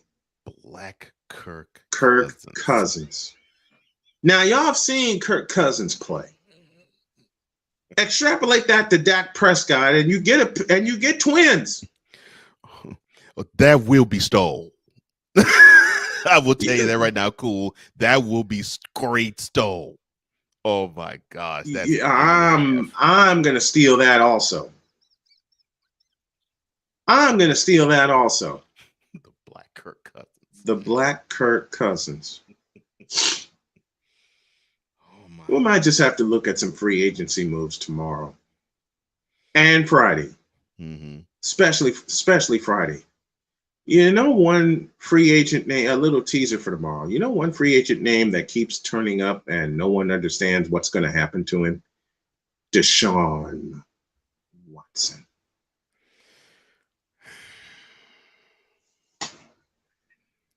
Listen, I'll repeat my partner's opinion, which is my opinion. Deshaun, I love you. You're a great player. You're a great citizen. But you put yourself in that situation, and the Shield is going to make a horrible example out of you. And that's what I really will dislike. And now, if you think Black Twitter and God and woke, not say that again, please. If you think Black Twitter and woke NFL fan is going to be all up in arms before, you know, when they lay down the conduct detrimental to the league punishment on the Deshaun Watson, it's going to be a big one. And it's going to be a big one. And it might be a year. It might be a full year. They're going to go crazy. I said that first. No one else will say this. I'm thinking they may go light and say, yeah. I think I'm hoping they go light and say 6 games, but I think it's going to be a year. They're not going to go light. Listen again. Conduct detrimental to the league, not team, league. That's an automatic year. I mean, they're going to drop the hammer on Deshaun Watson, and the team that trades for him is going to be stuck with him because you have to wait at least a year, and it's already been 2 for Deshaun Watson to play a game. Yeah. Because by the time Deshaun Watson hits the field, he's going to be so rusty. It's not even funny. Yeah. You had to deal with him with having 2 full years off the field. Yeah. The AFT organization, the Arlington football team. I still want to put this one up in terms of Dak Prescott. Oh my goodness. Black Kirk Cousins. Cool as a trip. I love that. Amari Cooper used Black Kirk Cousins to get out of the football team organization. And now it's worse. I'll stop there. I'll stop there because next thing I know, it'll be noon and I need another shot of coffee and I got video to edit. So we're going to close there. Have a great day. God bless. Make your next move your best move. Always remember, if your dreams don't scare you, then they are not big enough. Dream big, do bigger. And to the Black Kirk Cousins, we're just getting started. Adios, goodbye, peace, and out. We'll see you tomorrow. Peace.